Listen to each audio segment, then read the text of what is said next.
In the taxi, I heard two women talking about my husband. Then I realized they were both his wives. Rain slicked the pavements of Marylebone in glittering ribbons, the sodium lamps drizzling liquid gold over puddles that had nowhere else to hide. My heels clicked a weary metronome as I darted from the consulting engineer office where I'd just closed a 14-hour day, straight into the yawning back seat of a hackney cab. I was too tired for small talk, too restless for silence, and far too naive, as it turned out, to anticipate that everything I believed about my life, my marriage, and my husband's soul would dissolve in the next 45 minutes of gridlocked London traffic. "Evening, miss," the driver said.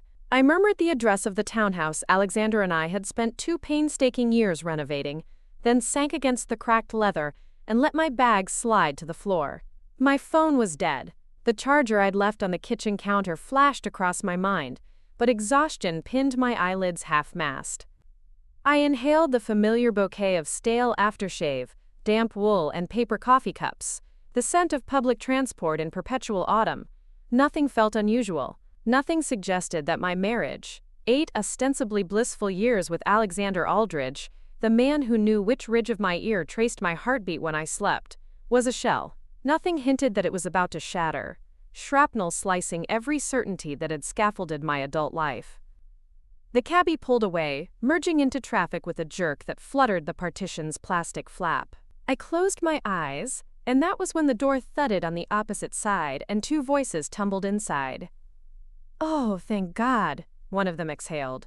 Her accent was northern, Manchester maybe, rich with unfiltered nerves. "You're sure it's tonight?" the other asked. She sounded softer, almost lyrical, like wind threading through a reed bed. I startled, eyes snapping open. The 2 newcomers hadn't noticed me yet. I was in the far corner, half swallowed by gloom. They sat side by side, drenched coats shedding raindrops, a single umbrella between them like a truce. "He texted that he's home from Zurich," Northern Voice said. "I need to see him before tomorrow." My thoughts pricked up. Zurich. Alexander had returned from Zurich on the 6:30 flight. I'd picked him up, kissed him in arrivals, teased him about the chocolate bar poking from his breast pocket. Coincidence, I told myself, but the cab felt narrower. Lyrical Voice rubbed her hands. "I've made reservations at Luca's, if he's hungry." Zurich and Luca's, Alexander's client meeting and favorite Italian. My name is Genevieve Marlowe. Jen to friends, Neve to Alexander.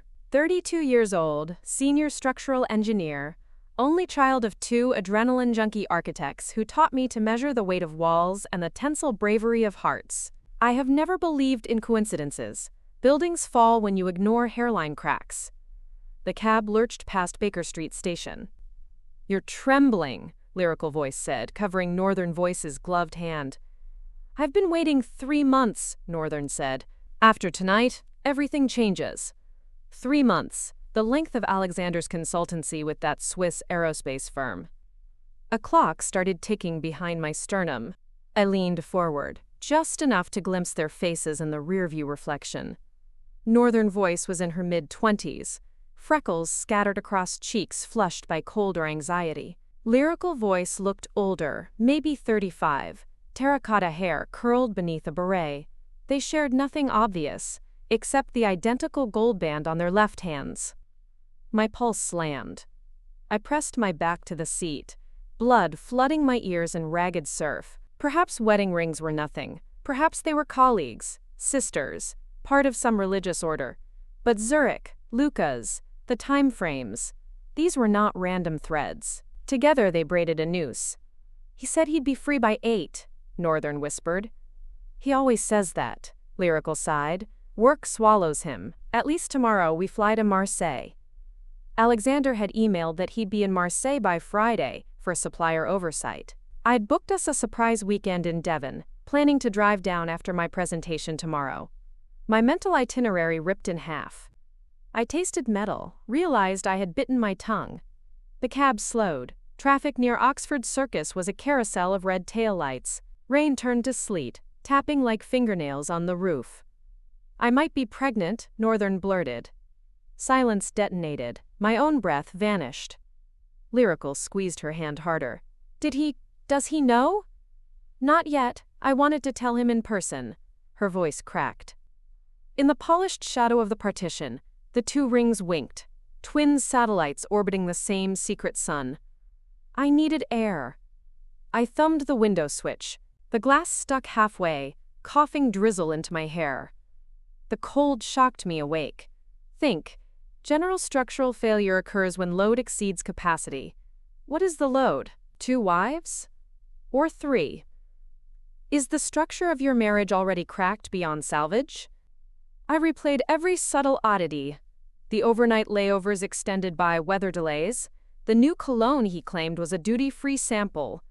The forgotten receipt from a boutique hotel in Rye stuffed in his coat. Each anomaly had felt dismissible alone. Together they formed a lattice of betrayal bearing down.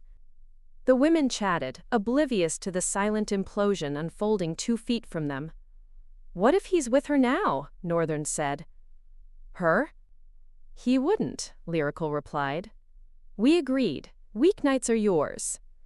Weeknights are mine. Alexander and I spent most weeknights together. He traveled Mondays and Thursdays. I thought I held every evening of his loyalty. Had I been assigned like a rota? I gripped my knees, nails carving crescents through wool tights. Sometimes I imagine meeting her just to see if she's real. Northern laughed bitterly. Can you love a man and still share him? We already do, Lyrical reminded her. And it's worked, hasn't it? Northern exhaled. Until the baby. Glass fogged from our collective breath. The driver hummed an old Bowie tune, blissfully unaware. I fought an urge to confront them, to demand Alexander's name, to scream that he was mine, that they were trespassing in the life I'd built. But part of me feared they would answer with equal claim, and that dread eclipsed rage. Instead, I listened. I've booked the private clinic in Kensington, Northern said faintly. You're considering? I'm considering everything. I just need him to choose. Choose. That single syllable slammed into my ribs. How many choices had Alexander made without me? We crawled forward another block. Piccadilly's circus neon smeared technicolor tears across the fogged windows. Do you love him? Lyrical asked softly. Northern closed her eyes. With everything I am. Tears slipped down her cheeks. A stranger, but her grief mirrored the tight knot I kept hidden on my best days. The knot that feared Alexander's indifference whenever he glanced at his phone mid-conversation. Lyrical stroked her hair. He loves us. He's just stretching himself thin. Thin, like a sheet of steel loaded beyond yield point. Theoretical me wanted data, dates, addresses, receipts. Emotional me wanted the noise to stop. We're almost there, the cabbie called, addressing me. The 2 women startled, noticing me for the first time. Our eyes locked in the mirror. I saw their rings flash, and they saw mine. Time stilled, as though gravity forgot its job. Northern's freckles drained of color. Lyrical's fingers flew to her mouth. Recognition flared across their faces, not because they knew me, but because they recognized mirror image horror, another wife. I swallowed. Words gathered in my throat but died. The cabbie pulled to the curb outside my townhouse. A red brick Victorian with bay windows glowing amber. I reached for the door handle. Behind me, Northern whispered, "It's her." Lyrical's breath hitched. He said she lived abroad. My palm froze on the latch. Lightning forked along the horizon. Thunder rolled, mocking applause. In that electric hush, I felt the tenuous beams of my life buckle beneath the truth. And I chose, instead of crumbling, to pry the door open and meet the avalanche head-on. As I stepped onto the slick pavement, both women spilled after me, their umbrella forgotten, sleet stitching our hair to our faces.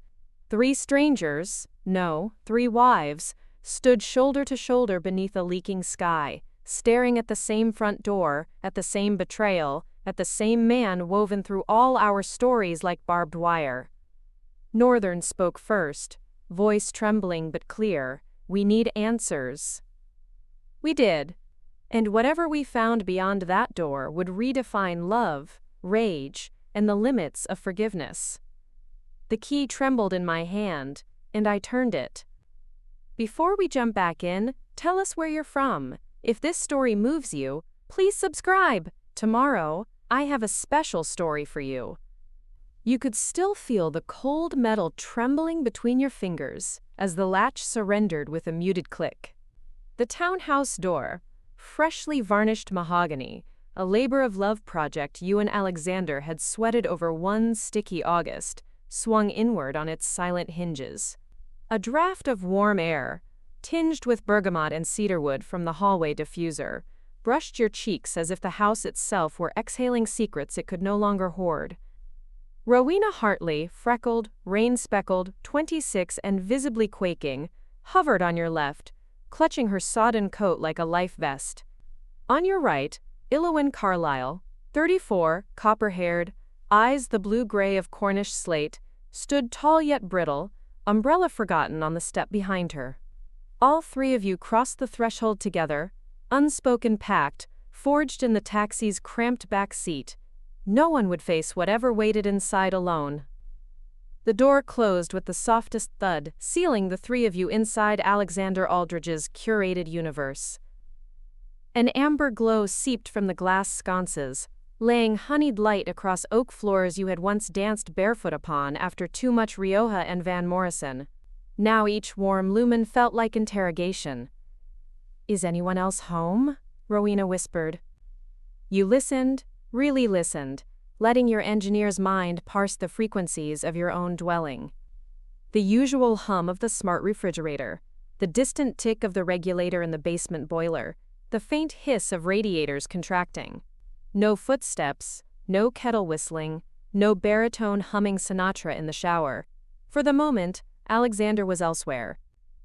"We've about 40 minutes before his train from Heathrow pulls into Paddington," you murmured, recalling his itinerary with eidetic clarity, a talent colleagues envied and your husband once adored.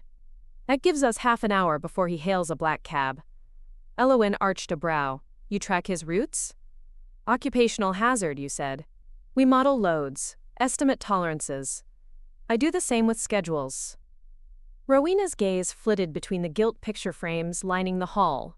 Sun-drenched Santorini, snow-dusted Zermatt, an urbane portrait of you and Alexander in tuxedo and midnight blue gown at a Royal Academy gala. She paused on the photo of you both at the Taj Mahal, arms looped, your forehead resting on his shoulder. "He said that was his sister," she murmured. The door opened. Alexander entered, rolling suitcase in tow, rain spangling the charcoal overcoat you'd bought him last Christmas. He halted at the sight of you, surprise rippling across his chiseled features. Then careful neutrality clicked into place. "Jen, I thought you were in Bristol tonight." You steadied your breath, each inhale measured like wind load across glass. "Change of plans," you said. "I invited some friends." Rowena emerged, pallid yet fierce, Ilowen beside her, moleskin in hand like an indictment. Alexander's eyes darted, calculating vectors of escape. "Darling," he began, then corrected mid-syllable, unable to assign the plural. "Ladies, I can explain." "Which of us gets the honor first?" Ilowen asked, voice calm as a scalpel. She placed the ledger on the console table. "Weights and balances, Alex. Engineers like tidy sums." He exhaled, shedding coat and charm simultaneously. "This is complicated." Rowena laughed. "Brittle glass. So is bigamy law." He raised palms. "Rowena, love." "Don't," she said. "That word has currency you can't afford." Alexander's eyes chilled. "I never meant to hurt anyone." "Intent is irrelevant when load exceeds capacity," you said, echoing your professional mantra. "Your structure is failing, Alexander." He stepped deeper into the foyer, voice low. "Jen, let me talk to you, alone." Ilowen blocked his path. "All or none." He glanced at the stairwell, perhaps calculating if he could sprint to the master bedroom safe perched behind the wardrobe. You saw the thought. "Keys are in my pocket," scrolled across his gaze like ticker tape. "You can run," you said, "but the data will follow." You lifted your phone, revived by a quick stint on Rowena's portable charger. Its camera lens glinted. "Confession cam, or we go to the police." Alexander's shoulders sagged. He rolled his suitcase aside and sank onto the bench. Fine. You want the truth? You'll get all of it. But not here. Let's at least sit somewhere civilized. Dining room, Elowen decided. You escorted him, flanking like prison guards. The formal dining room's coffered ceiling bowed above a mahogany table set for two. Your surprise rehearsal for Devon. Candles half melted. The juxtaposition punched you in the chest. Alexander remained standing. I married you, Genevieve, because you stabilized me, you anchored my chaos. You kept silent. Anchors drag when storms escalate. You, Lowen, he continued. You rescued me from loneliness on an extended contract in Seville. We just fit. Elowen's lips thinned. Fit like contraband into luggage. He turned to Rowena, voice softening. R.O., you gave me hope when my father passed. I was drowning. Rowena folded arms over her chest. You said you'd never met a woman who understood you. And I meant it, he insisted. Each of you is the love of my life. Different parts, different seasons. We are not seasons, you said. We're tectonic plates. And you're the fault line. Silence spilled, thick as engine oil. Alexander's eyes glistened. He reached inside his jacket, producing 3 envelopes. I wrote letters for tonight. 1 for each of you. I planned dinner with Rowena, coffee with Elowen tomorrow, and Devon with you this weekend. I was going to tell you individually. Tell us what? Elowen demanded. That I'm leaving London, he said. There's a position in Jakarta. You intended to vanish, you corrected. Rowena wavered. And the baby? He looked stricken. Baby? She touched her womb. I'm pregnant, Alex. His complexion blanched. R.O., I didn't know. Would it have mattered? She asked. Alexander opened his mouth. But the doorbell pealed through the house. All heads swiveled. He frowned. I'm not expecting anyone. You moved first, adrenaline cracking like lightning through bone. In the foyer, you opened the door to a woman you'd never seen. Early 20s, dark curls plastered by rain, clutching a toddler beneath a clear plastic poncho. Behind her, a taxi idled. Her gaze locked on you, then drifted over your shoulder to Alexander, who had followed, stupefied. Daddy? The child lisped, reaching toward him. The young woman's voice shook. Sorry to intrude. I tried calling. Your number changed. This is Amira. She kissed the toddler's crown. Your daughter. Rowena gasped. Elowen's hand flew to her mouth. Alexander staggered back as if shot. You felt the entire weight of the townhouse. Every brick, every beam, bow inward under Revelation's mass. Somewhere deep inside, a joist snapped. The child wriggled free, tottered across the threshold toward Alexander's open arms, arms that once promised you forever. The toddler stopped at his polished shoes, staring up with solemn curiosity. Alexander's hands hovered, unsure whether to embrace or retreat. Say hello to Daddy, sweetheart, the mother coaxed. Amira lifted a tiny hand. Hi, Daddy. Alexander's lips moved, soundless. Behind you, Rowena whispered. How many of us are there? The foyer's pendant light flickered. Outside, thunder rolled again, closer now, as though the heavens themselves had drawn a tape measure and marked the point of collapse. Alexander inhaled to speak, to confess, deny, bargain. You could not tell, but the words never left his throat. A sharp rap on the half-open door cut him off. 2 figures in navy suits stepped into view, flashes of badges beneath their lapels. Mr. Alexander Aldridge? One asked, voice crisp. UK Border Force. We have questions regarding passport irregularities and suspected document fraud. Alexander's face drained of what color remained. You stared at the badge, at the stunned child, at the dossiers of duplicity clutched in Elowen's arms, and felt the world tip beyond the point of safe return. Some failures you can still retrofit, others you must demolish and rebuild from bedrock. Step inside, you said to the officers, voice steel cable taut. We've been expecting you. The taller officer nodded, signaling his partner. Alexander backed into the dining room, flanked now by uniformed authority as well as betrayed wives.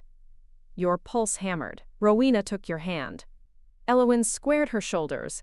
The young mother clutched her daughter, stepping in from the rain. The door drifted shut behind them all, sealing fate inside. The officer opened a leather folio and began, "Mr. Aldridge, you are under investigation for—" A crash split the air. Glass shattered. You spun toward the rear of the house just in time to see the kitchen window explode inward, a smoke canister clanging onto the terrazzo tiles, spewing acrid gray clouds. Everyone froze. Then chaos erupted. Coughing, cries, the shriek of Amira's terror. Visibility vanished as smoke billowed. An alarm blared. You dropped Rowena's hand, instincts overriding shock. "Fire doors! This way!" you shouted, groping for the utility corridor, mind-mapping the blueprint you'd drafted. But before you could move, a figure clad in black tactical gear vaulted through the shattered casement, landing cat-silent on the tiles. Through the swirling fog, you glimpsed a weapon, stun baton, and a patch on the intruder's arm, a stylized phoenix over twin-crossed keys. Not border force, not police. Somebody wanted Alexander before justice could. The intruder's visor swiveled, locking on Alexander's silhouette. You lunged, knocking over a console table as the officers drew sidearms. The smoke thickened, alarms keened, the child wailed, and you realized this was no longer a matter of broken vows but of survival. The intruder raised the baton, crackling with voltage. Alexander's eyes widened, lips forming your name. You sprinted, heart-battering ribs, every footfall pounding like a countdown to collapse.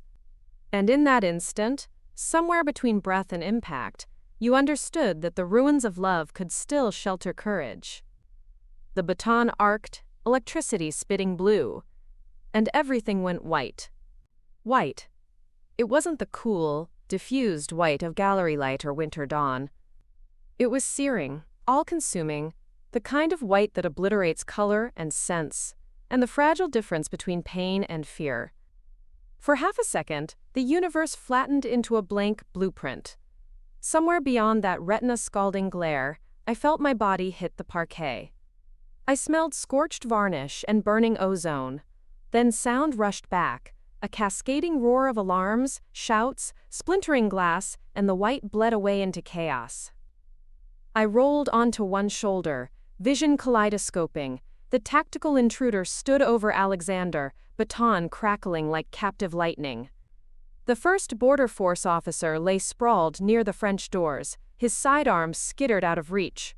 The second officer knelt, radio barking codes into the smoke, eyes watering. Rowena crouched behind the overturned dining chair, both hands clamped over her ears as if she could dam the noise. Elowen held Amira and her mother, Yasmin, she'd whispered, between her and the wall, shielding them with her own body. Through the fogged arcs of my sight, the intruder was faceless, mirror-black visor reflecting the dining room's carnage.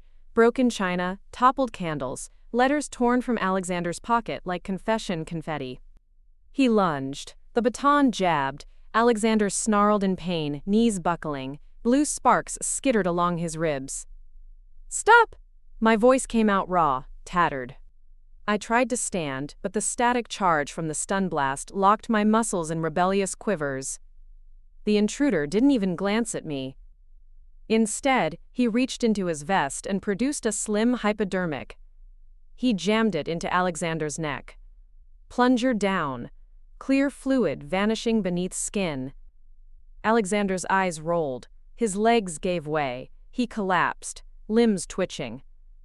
Elowen screamed, a sound that carved through smoke like a chisel. She leapt forward, but the intruder swung an elbow, catching her sternum. She wheezed, stumbling back against the wall. Plaster cracked. I clawed toward the console table, searching for anything to weaponize. My fingers closed on a brass candlestick, cold, reassuringly heavy. I hurled it. It sailed end over end and struck the intruder's shoulder. A hollow clang, like hitting armor. He turned at last. The visor focused on me. I saw my reflection, wild-eyed, soot-streaked, hair snarled with plaster dust. He hesitated, then angled the baton. "Down!" roared the conscious officer. He fired. The bullet slammed into the intruder's vest, sparking off a ceramic plate fragment. The impact staggered him but didn't pierce. Body armor. Level III or better. The intruder flicked a small cylinder from his belt. Flashbang. This time I dove. Not away, but forward. I tackled Amira and Yasmin beneath the oak buffet just as the device popped. Light and concussive force ripped through what little remained of silence. Plates shattered. My ears rang like locomotive wheels on steel. When vision cleared, the intruder was gone. A smoky hole gaped where the kitchen window once framed Midnight Garden. But Alexander, too, was gone. The space where he'd sprawled lay empty, except for a single black carabiner clip, severed. I crawled to the fractured casement, dragging shattered glass like sea ice under my palms. A dark van fishtailed down the alley, engines snarling. Taillights smudged red through drizzle. He was taken. Rowena knelt beside me. "We have to follow," she coughed, eyes streaming. Elowyn hauled herself upright, pressing a hand to her bruised sternum. "We need police. Military police." The border force officer, Halliday, his badge declared, limped forward, clutching a radio. "ARV is en route," he gasped. "But if that's Phoenix Gate, they'll vanish long before backup arrives." Phoenix Gate. I filed the name like a surveyor chalk-marking a fault line. Halliday keyed his mic. "Unit 1, suspect has abducted primary target. Heading south on Marion Mews in a black Ford Transit, no plates." Static crackled. "Copy. ETA, 4 minutes. 4 minutes. An eternity." I whirled, adrenaline surging. "Cellar!" They stared. "My workshop. I have GPS trackers. Microdarts for load studies and moving cranes. Adaptable." Halliday blinked, then nodded. "Lead." We descended the servant stairs, smoke thin but persistent. The cellar smelled of resin and motor oil. My drafting table stood under fluorescent strips, strewn with scale models. I rummaged through a tool chest, fingers closing on a cigar tube case of adhesive trackers. Battery life, 72 hours. "No signal once they hit the river tunnels," Halliday warned. "I won't let them." I snapped 2 trackers onto Rowena and Elowyn's phones. "If anything happens, we stay linked." Elowyn grabbed a crowbar from the wall hook, Rowena a coil of engineer's rope. Yasmin found a first aid kit, applied gauze to Halliday's bleeding temple. "You're coming?" I asked Yasmin. She met my gaze, resolve hardening. "He's her father. I need answers." An unmarked SUV screeched to the curb outside the shattered kitchen. Halliday waved us up. 3 ARV officers in tack gear spilled out. They secured perimeter, then granted us permission to ride temporary civilian attachments under Halliday's supervision. I slid behind the wheel. The sergeant protested. I produced my HGV and emergency response licenses, fringe benefits of structural engineer fieldwork. "You'll need my eyes on stress routes." He relented. We tore into the night, wipers flogging sleet. Rowena perched shotgun, clutching rope like a talisman. Elowyn, Yasmin, and Amira buckled in back beside bandaged Halliday. Sirens dopplered behind as Metro Police joined the chase. "Phoenix Gate is ex-private military," Halliday shouted over engine roar. "Corporate extractions off books. If they've got Aldridge, it's because he has intel worth millions." "Or leverage," Elowyn whispered. "He forged passports, bribed customs. Maybe he's in deeper." I floored the accelerator. The van's tire spray glimmered ahead, a ghost tail. We rounded onto Vauxhall Bridge. Traffic gridlocked. "Hold on." I twisted the wheel, mounting the walkway. Pedestrians scattered, cursing. The SUV's suspension groaned but held. Rowena's phone pinged, signal from tracker I'd slotted on Alexander's watch during a ski trip last February. She'd never removed it. I hacked into the micro dashboard. A blinking dot arrowed southeast, towards Battersea Power Station redevelopment. "They'll head for the old service tunnels," I said. "Abandoned segments linked to storm drains feeding the Thames, perfect exfil." Halliday relayed. ARV dispatch rerouted units. We barreled down Nine Elms Lane, sleet whipping sideways. Ahead, smoke drifted from something aflame under the bridge. Phoenix Gates scattering obstacles. I threaded through flaming debris, pallets, tires, bursting under heat. The SUV shuddered but cleared. The tracker pulse slowed at a decommissioned loading dock. Lights dead. The van idled near a corrugated steel shutter halfway up. I killed headlights, coasted to cover behind shipping containers. Armor? I asked Halliday. He tossed me a Kevlar vest, too big, but protection. Rowena pulled a climbing harness from her rope coil. I rappelled half the Quillen Ridge last summer. I'm not staying here. Eloin cracked a glow stick, eyes steely. We go together. Halliday sighed. Protocols shredded anyway. Stay behind me. We advanced, boots crunching gravel. The van was empty. Doors ajar, engine still ticking. A trail of wet footprints led inside the dock, down concrete steps into shadows. We descended, beams slicing darkness. The tunnel reeked of rust and Thames mud. Far ahead, torchlight bobbed and voices echoed, Phoenix operatives moving a burden. A gurney wheel squealed. Alexander groaned. Halliday signaled silence. We hugged the wall. Rowena's breathing hitched. I squeezed her hand. My own pulse jackhammered. Each footfall reverberated like sledgehammer blows in the confined space. Yet we pressed on. The tunnel widened into a vault, littered with obsolete switchgear. The kidnappers were prepping an inflatable Zodiac at an underground sluice gate to the river. Water lapped oily black beneath sodium lamps. 3 operatives in Phoenix emblazoned tack suits. 1 loading weapons. 1 booting a generator. The one who tased Alexander, securing him wrists and ankles with zip ties on a storage crate. His head lolled, drug-dulled but conscious. I scanned. A rusty overhead gantry spanned the vault, power off but structurally intact. Load rating uncertain after decades, but maybe enough.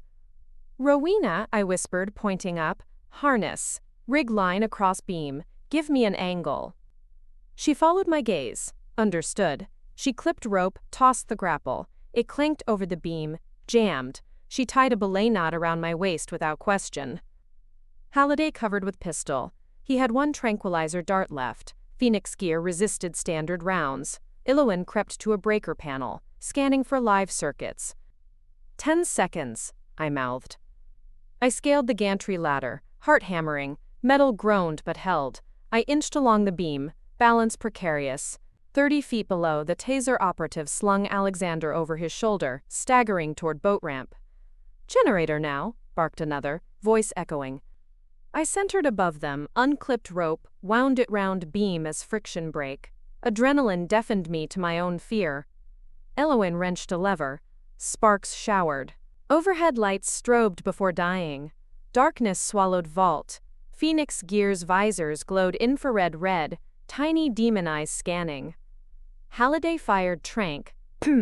1 operative staggered, dropping rifle. 2 left. I vaulted. Gravity seized me. I swung down fast, ropes screaming through gloved hands. At midpoint, I braced knees, slammed into taser operative's back. Impact knocked him forward. He pitched, Alexander sliding from his grip. The baton skittered. We crashed onto wet concrete. My shoulder exploded with pain, but I rolled, gripping Alexander's bindings. He blinked, drug-dazed. Jen? Quiet. I slashed zip ties with multi-tool blade from my pocket. The second conscious operative drew a pistol fitted with suppressor. Rowena, still on gantry, yanked rope. Metal beams squealed. She swung across, kicking the gunman's arm. The shot pinged off ductwork. He cursed, swung butt of gun. Rowena took it on her forearm, grimaced. I hauled Alexander toward alcove. Yasmin grabbed Amira's hand, shepherding them behind a pump stack. Halliday engaged remaining assailant, grappling. They crashed into generator. Coils of wire sparked. Suddenly, fuel ignited. Flame whooshed. Heat slammed like a furnace door. Fire-licked cable looms raced up gantry. Move! I screamed. Sprinklers dead. The roof timbers, ancient, smoked. Rowena tugged at me. Water exit, she coughed, pointing at Sluice. Can the boat hold 7? It'll float. We bundled unconscious darted operative, could be evidence, plus Alexander onto Zodiac. Rowena slashed mooring line, current seized craft. Elowen revved outboard sputtering. An explosion boomed as diesel drums ruptured behind. Fireball roared. Vault ceiling cracked. Masonry raining. The boat shot into storm drain channel, pitch black save flood flashlight. We ducked low. Flames chased us like hellspawn until tunnel curved and river stink overwhelmed smoke. I checked Alexander, pulse thready but alive. The tranked Phoenix man lay zip-tied, breathing shallow. Rowena's arm bled. I wrapped it. Phoenix Gate? I demanded of the prisoner when he groaned awake. Why take him? He sneered. Classified. I pressed gauze harder into his gunshot graze. He yelped. Okay. Contract foreclosure. Aldridge stole intel. Schematics. What schematics? Elowen spat. Quantum drone prototypes. He planned to sell to competitor. Marriage game was cover. Multiple IDs. Travel matrices. I stared at Alexander. His lashes fluttered. Jen, I can explain. My voice iced. Later. The tunnel mouth opened ahead, dumping us into the Thames under Battersea Bridge. Rain hammered like nails. Police boats' blue strobes flashed upriver. Signal them, Halliday yelled. We fired flare gun. Red arc hissed. Spotlights swept, found us. 2 ribs roared close. Officers hauled us aboard larger craft while others secured prisoner. On deck, paramedics tended injuries. Amira clung to Yasmin, sobbing but safe. Rowena slumped, shock setting in. Elowen stared at city lights reflecting off black water, expression unreadable. I sat cross-legged beside Alexander, wrists cuffed courtesy of med officers. Rain flattened his hair, pupils dilated from drug. He tried to speak. I held up a hand. No, my turn. I enumerated. Forged passports, 3 marriages, unborn child, hidden daughter, industrial espionage, kidnapping, attempted murder. With each charge, I watched comprehension dawn on officers' faces. They read him rights. He offered no resistance. Yet something in his gaze unnerved me, something beyond fear. A calculation unfinished. As they led him below deck, he turned. You have no idea what you've set in motion, Genevieve. Phoenix Gate was the least of our worries. I refused to answer, but dread coiled inside. What bigger tempest lay beyond this night? At Chelsea Embankment Pier, floodlights bathed rescue scene, media vans jockeyed. Officers shielded us with thermal blankets, hustling toward ambulances. Rowena clung to me.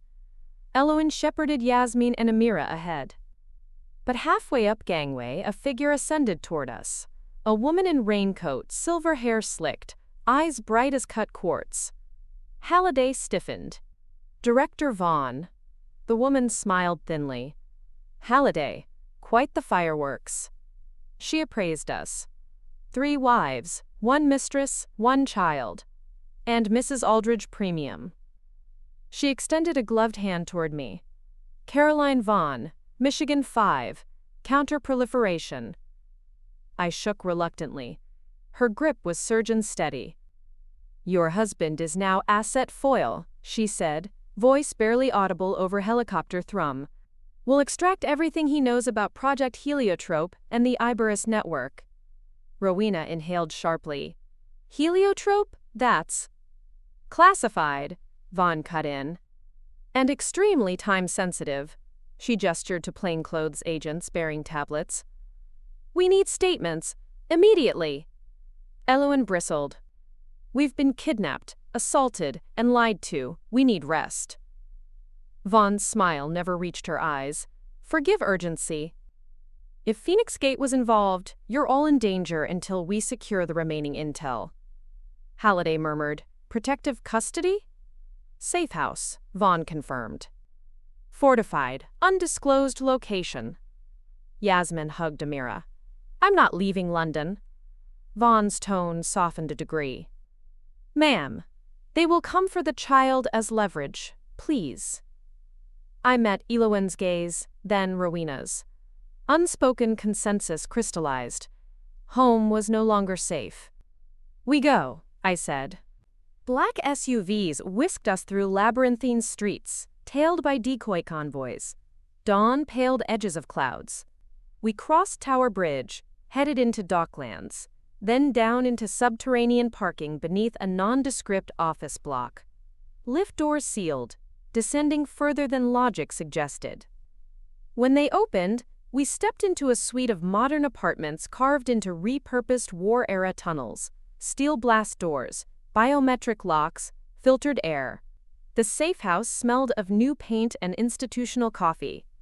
Agents dispersed us to separate dormitories, temporary until debrief. I refused isolation, demanded communal space. They yielded, a central lounge with modular sofas. Surveillance globes dotted ceiling like black pearls. We collapsed onto cushions. Shock settled like silt. Elowen broke silence. He said Phoenix Gate was least of our worries. What else is there? Rowena rubbed gauze-wrapped arm. Project Heliotrope. I've heard rumors. My biotech firm flagged procurement irregularities for a heliotrope reactor in Zurich. Yasmin rocked Amira, murmuring lullaby. Alexander told me he sold clean energy patents. Is that heliotrope? I shook head. Phoenix Gate wouldn't deploy for renewable tech. Must be dual use. Energy plus weapon. Halliday entered with file folders. MI5 will brief soon. Meanwhile, I'm your liaison. Anything you recall about Alexander's travels, contacts, devices, it matters. I glanced at my watch. 02:05 hours. Exhaustion pulled at eyelids, but my mind raced. I need my laptop. All transaction archives are stored encrypted in cloud. He nodded. We'll arrange secure terminal. Rowena curled on sofa, whispering to unborn. Elowen paced, predator restless. Yasmin dozed upright, child pressed against chest.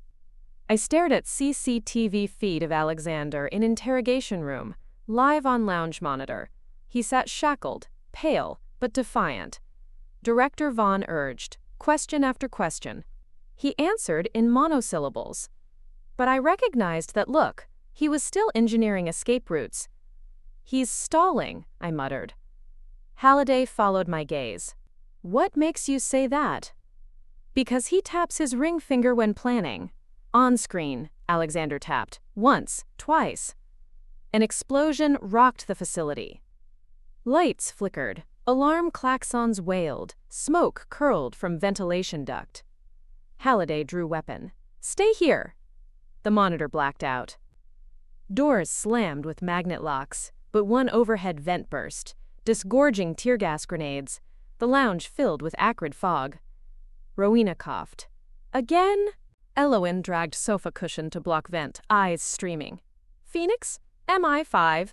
You'd think. She broke into coughs. I swept Amira into arms, pressed scarf to her mouth. Shower room. Positive pressure.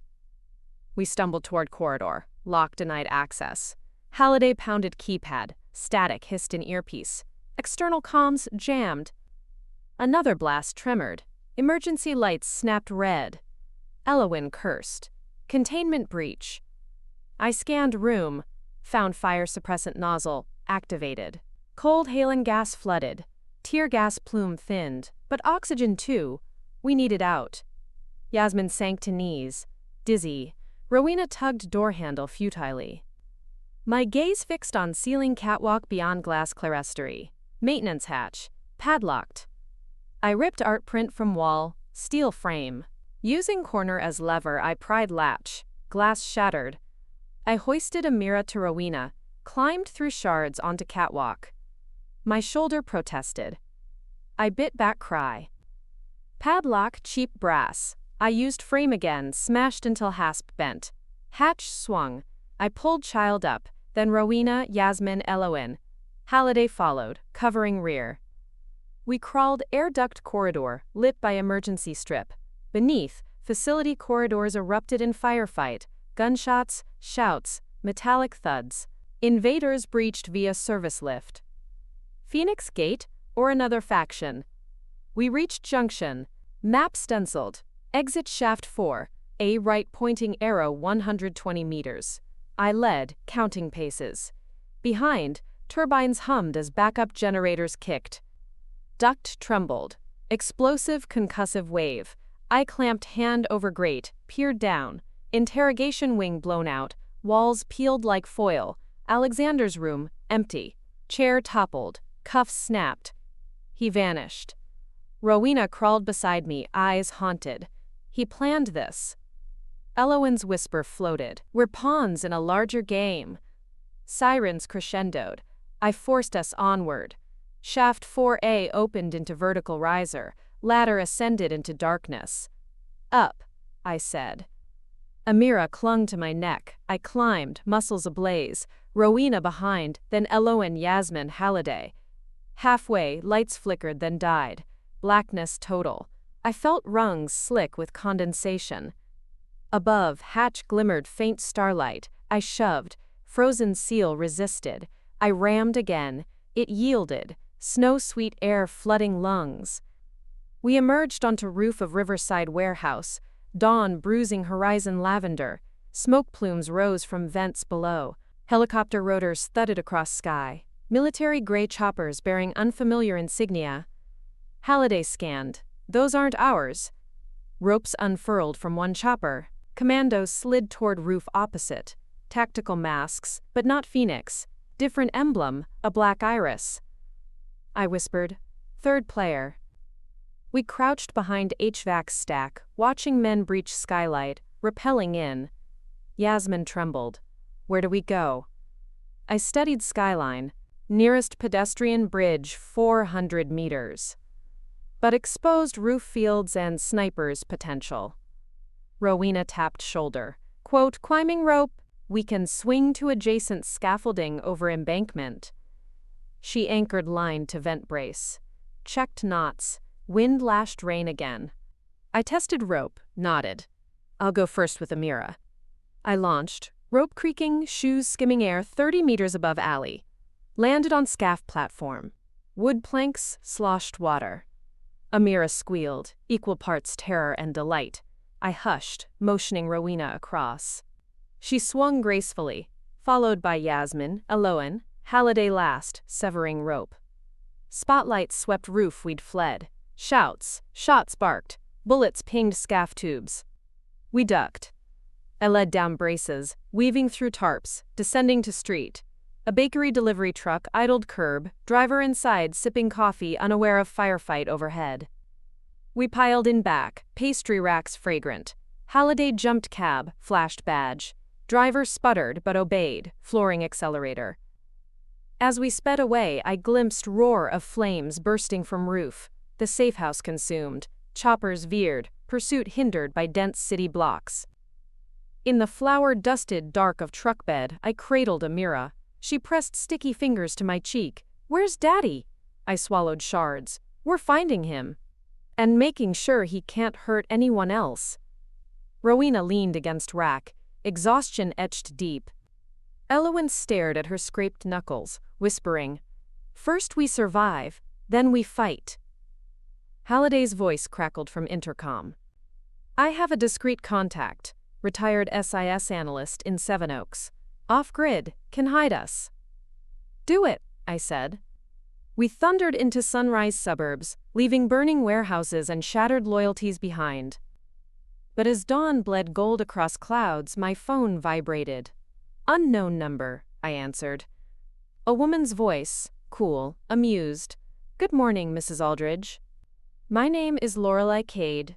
I head the Iris Syndicate. Your husband owes me data. Bring the ledger from his desk to Canary Wharf Pier by 2100, or we harvest it from your corpse. And the child's. My stomach free fell. Ledger? Elowen had grabbed it. I don't have it, I lied. She chuckled. Don't disappoint me. One wife already has. Click. I met Eloan's gaze across bouncing truck. She mouthed, "Ledger?" I nodded. Rowena whispered, "Who was that?" "The next storm," I said.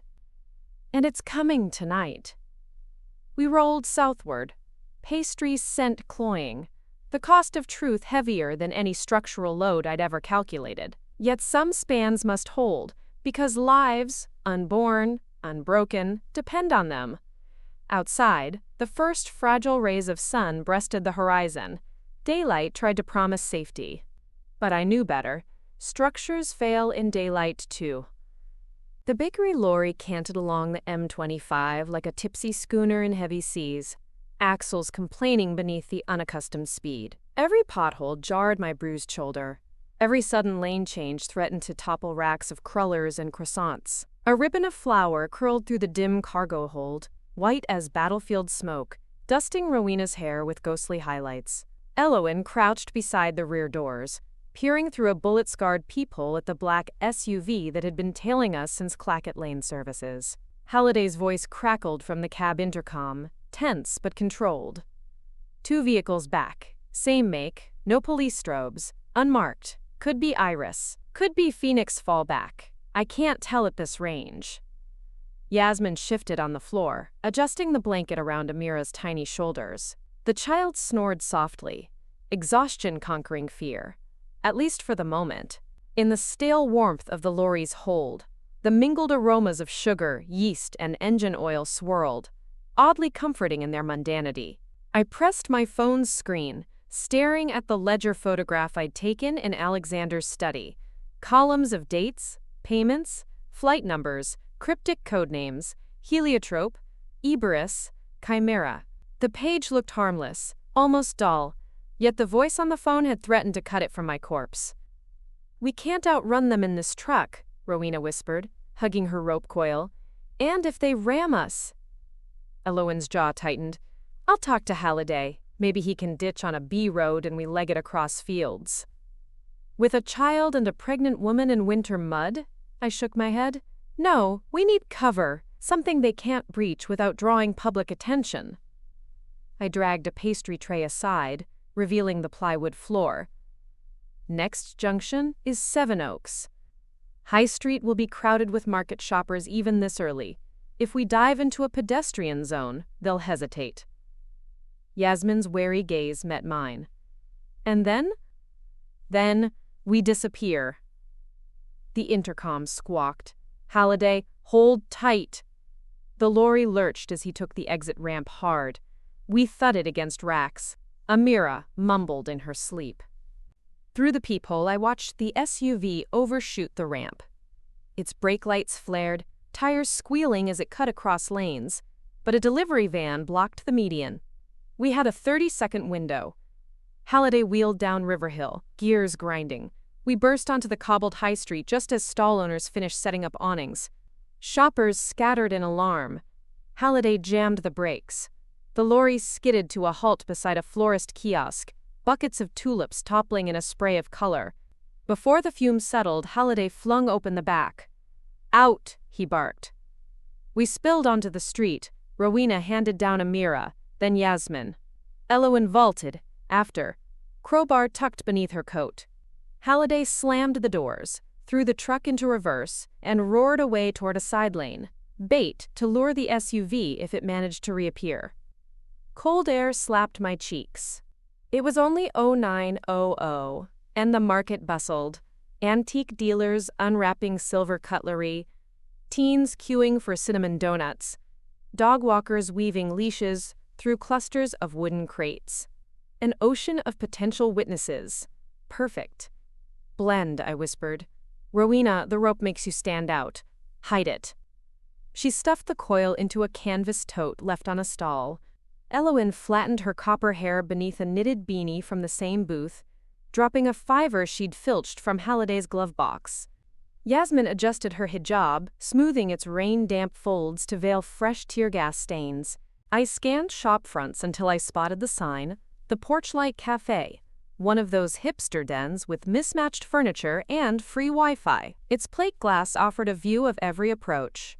I shepherded our ragtag band through the door, a tinkling bell announcing us to the sleepy barista. Steam hissed. The air smelled of espresso and cardamom buns. I slid into a corner booth. Rowena parked herself by the window, eyes on the street. Elowyn ordered 6 Americanos and a Babycino, then joined us, sliding the crowbar beneath the table. "We need your analyst friend," I told Halliday via burner phone. He answered from the lorry, engine rumbling. "On my way already. Meet at Borchier's barn in 20. Coordinates pinned." I hung up and opened the ledger photo again. Numbers blurred, fatigue scratched inside my skull like rats. But a pattern teased the edges of perception. Alternating sequences. Every 7th entry bearing a star. I recalled Alexander muttering about prime intervals while filling his fountain pen the night he forgot our anniversary. Was this his cryptographic key? "Rowena," I said, handing her the phone. "Your finance. See if those starred entries match commodity prices or crypto valuations 3 days later." She nodded, thumbs darting across screen. "Give me 5. Yasmin fed Amira spoonfuls of foam. The little girl giggled, milk mustache gleaming. For a heartbeat, normality flickered, then shattered as a reflection in the window revealed the black SUV idling at the far end of the street. Its driver's window rolled down, a camera lens protruded. "They're here," Rowena hissed. I kept my expression neutral. "Time to move." I nodded toward the rear exit beside the toilets. Elowyn retrieved the crowbar. Yasmin scooped Amira. We slipped behind the pastry cabinet, through a staff-only door, into a cluttered alley, where delivery crates steam-vented in the chill. The cafe's back gate led to a car park lined by a decrepit brick wall riddled with ivy. Beyond stood an abandoned oast house converted into antique shops, Borchier's barn. Halliday's borrowed Toyota Hilux idled in a loading bay. He waved us into the canopy of its bed, tarpaulin half-draped over toolboxes. We clambered aboard. The moment our weight settled, he gunned the engine. "Did they see you?" he asked. "Probably," Elowyn said, "but they'll hesitate to shoot in a market." "Then we have minutes," Halliday muttered, accelerating onto a service road that snaked behind the barn. He parked beside a rust-flecked cargo lift. "3rd floor loft," he instructed. "He'll be waiting." We piled out, scanning for threats. Nothing but gulls crying over pitched tile roofs. Inside, shafts of dusty daylight speared through warped wooden slats. The air smelled of linseed oil and age. We mounted creaking steps to the loft, footsteps muffled by centuries-old dust. A figure silhouetted against a dormer window turned as we entered. "Ladies, officer." His voice held the worn courtesy of Oxbridge lectures. He stepped forward, revealing a man in his late 60s, steel hair and sharper eyes. "Graham Sutcliffe, formerly SIS Technical Directorate. Halliday said you required sanctuary." I introduced us, summarizing events in terse bursts. Sutcliffe listened without interruption, then drew a blackout curtain over the window, dimming the loft. "Phoenix Gate, Iris Syndicate, Heliotrope." He exhaled. "I thought those ghosts died with the last Cold War flicker. Very well, show me the ledger." Rowena handed him the phone. He scrolled, brow furrowing. He's using Grantham's ladder. Prime interval indexing, plus modular cipher. Clever, but brute forcible if you know the seed." He glanced at me. What was his earliest alias? I remembered forging a silly email handle for him in university days. Zeppelin Dreamer 89 feet, Zeppelin Dreamer 1989 birth year. Sutcliffe tapped calculations on a battered TI-89, seed 89, interval step 11. Yes. He decrypted row headers, revealing column tags, client, phase, payload, delivery, escrow. Under payload appeared alphanumeric strings that looked like SHA-256 hashes. He whistled. Those hashes match file sizes for quantum annealing topologies. With the right qubits, you could brute crack most modern encryption in minutes.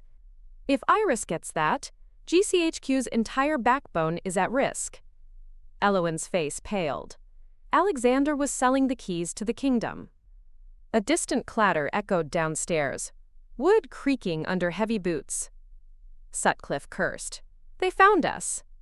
He crossed to a metal locker. withdrew a canvas duffel that clinked ominously. Halliday, time to earn your keep. Defensive positions, minimal lethal force, media circus if we spill blood in a heritage site. Rowena pulled her climbing rope from tote, eyes sharp. I can rig a tripline across the stairwell.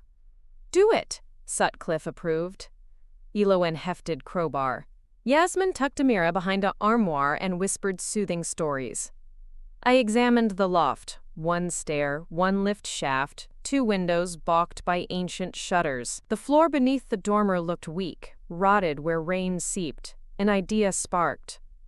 Rowena, after tripling, come here. I indicated joist ends. We cut through the floorboards just enough that their weight will collapse with minimal force. Channel them onto the hayloft beams. They'll dangle like fish. Rowena grinned, producing a folding saw. In minutes we scored planks between joists, leaving a fragile veneer. Boots pounded stairs. Tripling snapped. A cry, a crash. 2 operatives tumbled, weapons clattering. Sutcliffe fired a flashbang. The boom rattled rafters. Smoke followed, dense and choking. A third assailant vaulted over his fallen comrades, black iris patch on shoulder. He charged across weakened boards. They shattered. He plunged waist deep, legs dangling. Elowen lunged, crowbar hooking his rifle sling, wrenching it away. I kicked the weapon through a knothole. The man cursed, fumbling for sidearm. Halliday tackled him, zip-tying wrists. Another Iris thug crawled from the stairwell, eyes streaming from flashbang. Rowena swung her rope's weighted end, clocking his jaw. Silence settled, punctuated only by the groans of captives. Sutcliffe forced a grin. Charming teamwork, but reinforcements will come. We need exfil fast. He opened the duffel, revealing foldable bikes. Rail trail behind the barn leads to Knoll Park. Dense woods. MI5 safe cabin 5 kilometers in. We mounted bikes. Amira in child's seat. Sutcliffe conjured like a magician. Yasmin pedaled with fierce determination. We wove through orchard lanes, past deer meadows bathed in winter sun. Breath steamed. My thighs screamed, but adrenaline muted fatigue. Knoll's ancient oaks swallowed us. The trail narrowed to muddy ruts. Birds startled overhead. After 40 minutes, Sutcliffe signaled a moss-covered brick bothy half hidden by holly. We coasted inside. Solar panels powered LED strips. A bank of laptops glowed. Sutcliffe locked iron doors. EMP shielded. They'll have trouble tracing the signal here. He plugged the ledger into a drive bay. Data scrolled across monitors. Rowena collapsed onto a camp cot, cradling her belly. Elowen washed her knuckles at a basin, dried them on trousers. Halliday manned radio, scanning frequencies. Yasmin tucked Amira beneath a thermal blanket, singing a lullaby in soft Urdu. The child murmured along, eyelids fluttering closed. I sank onto a stool, studying the decrypted files. Blueprint diagrams, equations, procurement lists. Heliotrope wasn't an energy module, it was a quantum key distribution disruptor. Deploy it near undersea cables, and entire nation's communications could be harvested in plain text. My stomach twisted. Alexander was trading this to who? Not just Iris or Phoenix. They're brokers. Sutcliffe pinched bridge of nose. Likely state actors who prefer deniable cutouts. If they're converging, auction is imminent. Canary Wharf Pier at 2100 may be handoff or demonstration. Elowen paced. Then we have to be there. Destroy the data before sale. Halliday turned. You civilians? No chance. Let MI5 handle AP. I stood. Your MI5 safe house just blew up. Trust is limited. We're part of the equation whether we like it or not. Rowena coughed. And Iris threatened Amira and my baby. We can't hide. Silence thickened. Halliday sighed, conceding. Then we do this smart. We leak location to Vaughn, if she survived, and GCHQ counterintelligence. Use them as hammer while we're the scalpel. Sutcliffe nodded. I have encrypted SatLink. We'll ping her dead drops. We drafted a message. Haven compromised. Iris/Phoenix auction HDP Omega at 2100. ALD asset active. We provide ledger. Need QRF. Sutcliffe fired packet skyward via low-orbit bounce. If Vaughn's breathing, she'll get it. Hours bled by. We rotated watch, napped in shifts. At dusk, Vaughn's face flickered onto screen, bruised but alive. Message received. QRF greenlit. STS team on standby. Canary Pier hazardous. Asset flagged Tier 1. Advise caution. I leaned toward Mike. We're bringing Ledger as bait. Need extraction lanes clear for civilians. Vaughn's eyes burned. Understood. And Genevieve? If Aldridge resurfaces, ensure he remains breathing. His testimony is critical. I swallowed bitterness. I'll try. We geared up. Dark clothing, earpieces Sutcliffe issued, personal trackers. Elowen hid crowbar inside violin case salvaged from barn stall. Rowena taped a ceramic blade to her calf. Halliday donned tactical vest marked security consultant. Plausible deniability. At 19:30, we piled into Sutcliffe's vintage Land Rover Defender, muddy green and anonymous. Rain returned, drumming roof as we exited the park. City lights bloomed ahead like nuclear glare. Traffic thickened near Canary Wharf. Glimmering towers stabbed low clouds. We parked in a construction site, helmets hanging on fence. Sutcliffe distributed press ID badges forged with startling realism. If all else fails, yell, "Press!" We approached the pier on foot. The Thames lapped oily black below. Dock cranes loomed like skeletal giants. A sleek yacht bobbed at the mooring. Silver hull, tinted windows, no flag. Iris Syndicate's taste for luxury. Operatives in tailored coats patrolled, comms discreetly in ear. Phoenix Gate muscle lingered near containers, their phoenix patches half covered by scarves. Tension crackled between factions. A dais had been erected beneath a temporary marquee.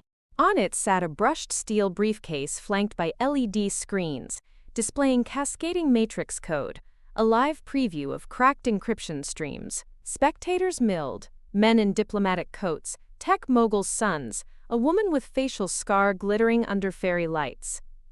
Auction in full swing, Sutcliffe murmured. Price climbing. Halliday scanned earpiece. GCHQ comms jammed. Our channel only. I spotted a familiar gait near the yacht's gangplank. Alexander, now dressed in stylish charcoal suit, no cuffs, flanked by 2 Iris guards. He looked unhurt, even invigorated, commercial predator in his element. Anger stabbed me, but I steadied breathing. Target acquired. Rowena's hand found mine, squeezing, permission and apology bundled together. Sutcliffe whispered, 10 minutes to 2100. STS team staging upriver. Needs signal. Signal will be briefcase leaving marquee, I said. We can't allow that handoff. How? Elowen asked. I eyed crane booms arching above containers. By collapsing the stage. Rowena grinned. My rope's ready. We split. Sutcliffe and Halliday to perimeter for extraction lane. Yasmin and Amira sheltered behind vending kiosk. Elowen and Rowena shadowed crane control hut. I threaded crowd, feigning journalist posture. The auction host, Lorelei Cade, I presumed, stood on dais, sleek white suit, voice silken. 40 million to the gentleman from Talon. Do I hear 42? Remember, ladies and gentlemen, with heliotrope keys, there is no closed door. Alexander whispered in her ear. She smiled, fingers brushing his lapel possessively. My stomach churned. I edged toward stage anchor lines. Temporary truss rigged to pier cleats. Rowena's rope snaked above, looped through pulley. She signaled via subtle tug. 5 seconds. I flicked micro-laser cutter Halliday provided, slicing last intact bolt. The truss groaned. On prow of yacht, a lookout frowned, noticing vibration. He reached for radio. Elowen's crowbar cracked his wrist. Radio splashed into Thames. Rowena heaved rope. The truss tilted. Screams erupted as stage listing pitched Lorelei and Bitters sideways. The briefcase slid, teetered at edge. I dived, catching it midair. Pain shot through ribs. Rolling, I hit planks as shots cracked. Phoenix Gate firing skyward to disperse crowd. Halliday shouted in comms, "Signal live!" He launched green flare. Across river, STS ribs roared, blue strobes strobing. Lorelei regained footing, eyes blazing. She drew a slender pistol. "Give me the case." I scrambled behind forklift tire. "No." Alexander shouted something. Then chaos as rival bidders drew weapons, Iris operatives flanking Lorelei, Phoenix contractors leveling carbines. Rowena rappelled from Crane, swinging like pendulum. Her feet slammed into Lorelei, both tumbling. The pistols skittered. I seized opportunity, sprinting toward Yasmin's kiosk. Alexander blocked path, arm extended. "Jen, listen, you don't understand the scale." I raised briefcase. "Move." He shook his head. "Heliotrope will roll out whether I deliver or not. At least with me on the inside, I can slow them." A tear surprised me, scalding. "You? Slow corruption? You can barely curb your own appetite." His jaw clenched. "I loved you, all of you, but love doesn't pay for vision. This technology will reshape reality and topple democracies." He opened mouth, but muzzle flash ignited night. Alexander staggered, hand clutching side. Phoenix shooter aimed again, but Lorelei shot him, preserving her investment. Double crosses blossomed like malignant flowers. I dragged Alexander behind kiosk. Blood seeped through his fingers. Yasmin gasped. Amira whimpered. Alexander met my eyes, pain diluting arrogance. "Jen, please, stop them?" He pressed USB dongle into my palm. "Air gap key. Deletes core schema. Need passcode. Zeppelin Dreamer 89. Burn after use." My heart hammered. Sirens wailed closer. STS operatives stormed pier, stun grenades concussing. Lorelei vanished into yacht cabin. Phoenix retreated to containers, firing. Rowena crawled to us, face streaked with grease. "We need smoke cover." Elowen sprinted from Crane Hut, brandishing a flare gun. She shot at fuel barrel near Phoenix position. It erupted, orange bloom lighting night. Smoke billowed. Halliday radioed, "Extraction lane open north gate." We half-carried Alexander, his blood slicking our sleeves. Sutcliffe appeared in Defender, bumper dented. We piled in, Alexander across our laps, case on floor. Gears ground as we sped through debris, dodging bodies and discarded weapons. Bullets pinged off chassis. Yacht engines roared. Lorelei's vessel peeled away, searchlight stabbing water. STS ribs pursued, spotlights dancing.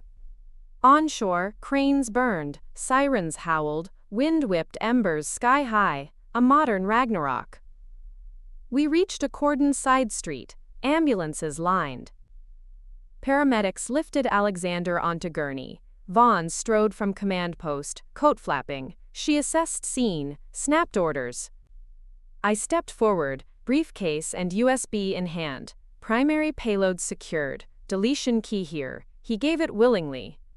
Vaughn's gaze flicked to Alexander, pale on stretcher. "He'll require protective custody, again." Elowen bristled. "How many safe houses can you lose in one day?" Vaughn ignored Barb, extending gloved hand for case. Reluctantly, I delivered both. "We want witness protection. All of us." "Granted," she said too quickly. She handed case to technician, then whispered, "Delete it now, before she resurfaces." I watched tech connect case to Faraday-caged laptop, input dongle. He paused. "Password?" I exhaled. "Zeppelin Dreamer, 89. Status bar crawled. File set heliotrope purge. Progress 12%, 35%, 67%. Sudden whoosh overhead. Explosion rocked street. A missile struck command post. Fireball engulfing vans. Shockwave flung us to asphalt. My ears rang, vision white again, but this time shock, not stun. Flames rose where Vaughn stood seconds earlier. I scrambled, coughing. Fire illuminated flying embers, drone fragments raining. Through smoke, I saw Lorelei on yacht deck far out, remote controller in hand, silhouette etched by burning skyline. Purging software froze at 89%, connection lost. Technician dead. I staggered, gripping USB still and laptop. Case half open, drives glowing. Data intact. Police dragged wounded. STS returned fire futilely across river. Rowena huddled around Yasmin and Amira behind curb. Elowin pulled me up. We have to finish purge. I looked at destroyed hardware. Only option. Run remaining deletion routine manually on internal drive. Requires access to secure server, unreachable. Halliday appeared, face bloodied. Mobile comms dead. EMP from drone. Lorelei's yacht turned upriver, disappearing beneath sparkling shards of London Bridge lights. I clenched fist around USB, determination crystallizing. Then we go after her. Sutcliffe dragged battered speedboat from pier wreckage, grin grim. Engines intact, she can't outpace us through tower arches. Rowena stepped forward despite trembling. Let's end this tonight.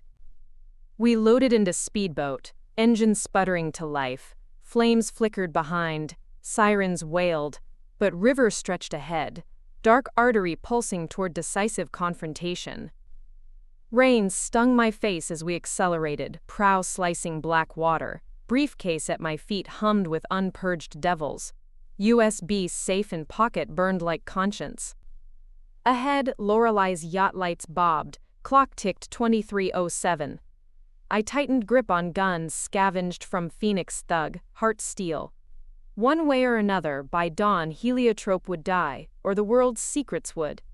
The river embraced us, cold and indifferent, as we plunged into night. Lightning writhed above the Thames, clawing at bruised clouds as our battered speedboat knifed through chop. Spray slapped my face like cold slivers of glass, each droplet flashing crimson under the oily glow of burning cranes astern. Sutcliffe clung to the helm, graying hair whipping in a gale that smelled of diesel, cordite, and the raw metal tang of London pushed to midnight crisis. Rowena knelt beside him, rope coil secured to her belt, one hand bracing my laptop in its dry bag against the vibrating deck. Halliday crouched at the prow, service pistol resting across forearms, absorbing the shock of every wave. Elowin sat behind me, crowbar tucked like a cavalry saber, eyes locked on our quarry. Lorelei Cade's razor-hull yacht, the builded Iris, sliding upriver in a fountain of luminescent spray. To my right, Yasmin held Amira inside a life vest too large for her small shoulders. The girl's wide eyes reflected river lights like twin moons. She did not cry anymore. The night had harvested her tears and left something older in their place. And on the deck between us lay the slim brushed steel briefcase still humming with unpurged heliotrope data, luciferous code capable of gutting the privacy of nations. In my pocket, the air-gap USB containing the deletion demon warmed against my thigh, as if aware that time itself had narrowed to lethal simplicity. Breach the gilded Iris and finish the purge, or watch the world's ciphered heart spill open. Wind throttled the words from my mouth. I leaned toward Sutcliffe. She'll shoot the bridges if cornered. He grimaced. Then we neutralize before tower drawspan. Past that, currents favor her. Halliday turned, voice a shard of basalt. Boat of this size can't match her on straight speed. We need angles. Angles.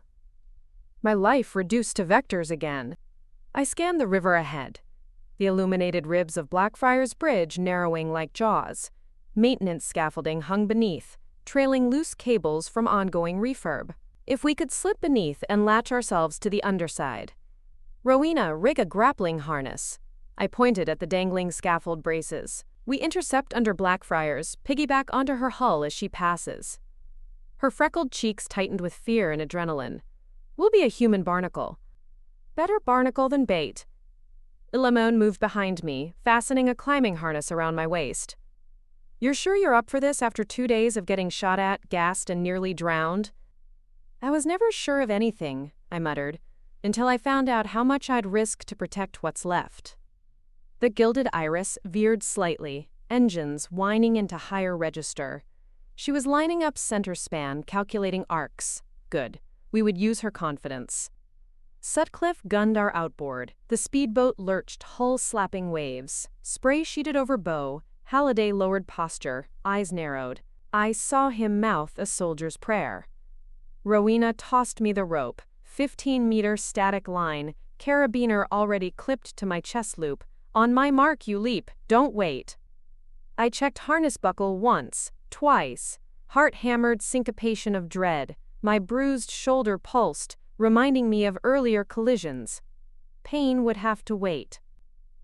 Blackfriars loomed, a cathedral of iron, shadow, and storm-lit rivets. Maintenance workers had long since evacuated for the night, leaving a skeletal catwalk underbelly crisscrossed by steel beams. Sutcliffe angled port, stalling engine at bridge shadow. 2 minutes, Rowena barked.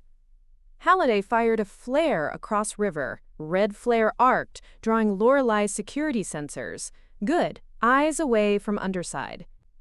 Rowena fed slack, looped remainder around rail for friction brake. Wind gutted through us, lifting Amira's hair like candle flames before a hurricane. 1 minute. I crouched on gunwale, muscles coiling, my mind telescoped. Distance 9 meters, yacht draft 2.6, clearance to underside catwalk 1.4 at tide mark. A dangerous but solvable equation. 30 seconds. Yasmin grasped my wrist. Bring her back alive, she whispered, meaning not Lorelei but the world my goddaughter would inhabit. 10. Rowena shouted, now, and released rope break. I sprang. Air swallowed sound. The drop felt impossibly long. Water rushed below like grinding teeth. I hit the gilded iris' starboard rail with bone-jarring force, hooking arm around stanchion. Rope snapped taut, jerking speedboat forward in violent lunge, deflecting it away as Sutcliffe had planned. He revved engine, peeling off into darkness to await signal. My boots skittered on slick fiberglass. I flattened against hull as crew above shouted, boots pounding deck. Rowena clamored after, then Halliday, Elowen, and finally Yasmin, who strapped Amira to her back within baby climbing harness in an act of maternal ferocity I'd never forget. We wriggled beneath guardrails, dropping onto maintenance catwalk hidden from main deck by hull's flare. The vibration of powerful diesels reverberated through steel bones under our bellies. Halliday pointed to midship hatch partially illuminated by emergency light, likely access to engine room. We split, Genevieve, Rowena, meet a server hub, Elowen, Yasmin secure bridge, disable communications. Rowena's eyes darted. We're boarding a private fortress with 1 pistol and a crowbar. And rope, I said. Never underestimate rope. We moved, cat quiet. My fingers found hatch latch. It yielded after Rowena's pick coaxed pins. Warm, diesel-laden air puffed out. Inside, narrow passage glowing red from low-light corridor beacons. The yacht's interior smelled of leather, ozone, and the faint sweetness of some high-grade lubricant. Hallway curved forward like a vein, conduits thrumming overhead. We crept, shoes soundless on synthetic teak. Halliday took point, pistol raised. Rowena followed, my laptop slung across her chest. I watched aft, ears tuned for alarms. At engineering bulkhead, Halliday paused, examining keypad. I produced Alexander's keycard, found in his jacket on stretcher, still in my pocket. Swipe, light blinked green, door slid open. Engine room, twin marine diesels roared at half throttle, their throats glowing. Between them, an isolation rack of server nodes shimmered inside plexiglass. Data lines led upward toward antenna arrays. There's our beast, Rowena said. Her stomach fluttered, or perhaps baby's. She set the laptop on tool bench, tethering deletion USB via cable. I knelt by plexi enclosure. Figures they'd isolate with biometric lock. A fingerprint pad awaited. I pressed my finger. Nothing. Halliday tried. Reject. Rowena tried. Reject. We needed Lorelei's or Alexander's print. Alexander lay bleeding in ambulance. Lorelei some decks above. Halliday scanned shelves, produced can of refrigerant aerosol and nitrile glove. Old trick, freeze pad, create condensate layer. He sprayed pad until frost formed, pressed glove-covered thumb. Circuitry confused. Beeped acceptance. Door clicked. We swung plexi open. Servers hummed. Status LEDs, a green constellation. Rowena inserted USB into first node. Screen on laptop burst alive. Deletion daemon initialized, scanning 6.8 petabytes. Estimated completion, 18 minutes. That's a lifetime in bullets, Halliday muttered. Above, muffled shouting, rapid footsteps, then metallic crack. Eloin's crowbar greeting someone. On comms, Eloin hissed, "Bridge secured, but we've got 3 hostiles starboard side corridor. Yasmin disabling SAT array." Halliday acknowledged. He repositioned by hatch, pistol ready. I monitored purge. Progress crawled 4%. Rowena's breathing ragged. She clamped goggles onto baby bump, talking softly to unborn child. A promise of safe tomorrow. Footfalls thundered outside. Halliday fired 2 shots. Someone screamed. Alarm klaxon erupted, piercing tritone wail. Red strobes lit engine room. Purge at 12%. I cursed. Daemon slows under alarm load. They're spiking network. Rowena typed ferociously. Rerouting packets to null. Halliday dragged bleeding iris guard through doorway, zip-tied ankles, confiscated SMG. He tossed me backup pistol. I chambered, heart leaden. Another explosion rattled hull, aft deck maybe, Sutcliffe and his speedboat doing sabotage distraction. Comm crackled, Yasmin shrieking, cut off. My gut clenched. Eloin, Amira safe but Yasmin hit, shoulder graze, need medical soon. Purge 22%. Halliday swore, they'll blow power to stop purge. I scanned engine room for breaker panels. There, far corner. Rowena had rope. I tied off to overhead pipe, swung across roaring diesel exhausts, landing by breakers, secured them with padlock I carried in vest. Engineering habits die hard. Also jammed crowbar through wheel for good measure. Halliday's voice, multiple heat signatures approaching. He tossed me SMG, took pistol. I knelt behind generator casing, weapon braced. Alarms cut suddenly. Lights flickered to absolute darkness except server rack, which glowed on UPS battery. Night vision goggles? My pupils struggled. I flicked SMG laser. Red dot danced on archway. Silhouettes emerged. I squeezed burst into deck inches ahead, sending sparks. They dove. Halliday lobbed flash stun. White bloom lit like dawn. Screams. Purge 35%. Rowena held fetal position near laptop, shielding her abdomen from stray rounds. I crawled, covering her. Shots resumed, suppressed pops. I felt heat of bullet pass ear. My heart slammed ribs. Halliday rolled under engine, fired upward. Bullet tore through overhead walkway, dropping assailant onto crankcase. The body convulsed, knocked throttle lever. Diesel RPM surged. Vibration shook deck. Rowena's eyes wide. At this torque, engine might throw rod.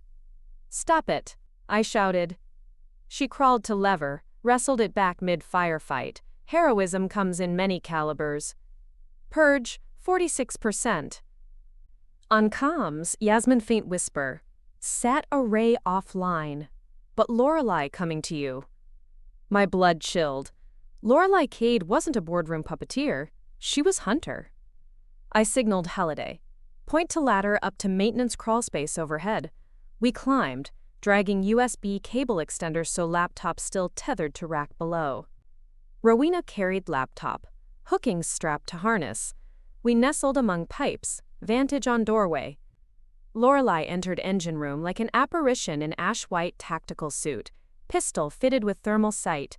She stepped over fallen guards, eyes scanning heat blooms. Her gaze swept overhead pipes. I held breath. Genevieve. She sang my name, voice echoing among engines. I expected more loyalty to your husband's genius. I aimed SMG. Finger tense. Halliday shook head silently. Risks of crossfire with servers. Lorelei circled server rack. She spied laptop cable, smirked. Purge? Adorable. She raised pistol at CPU.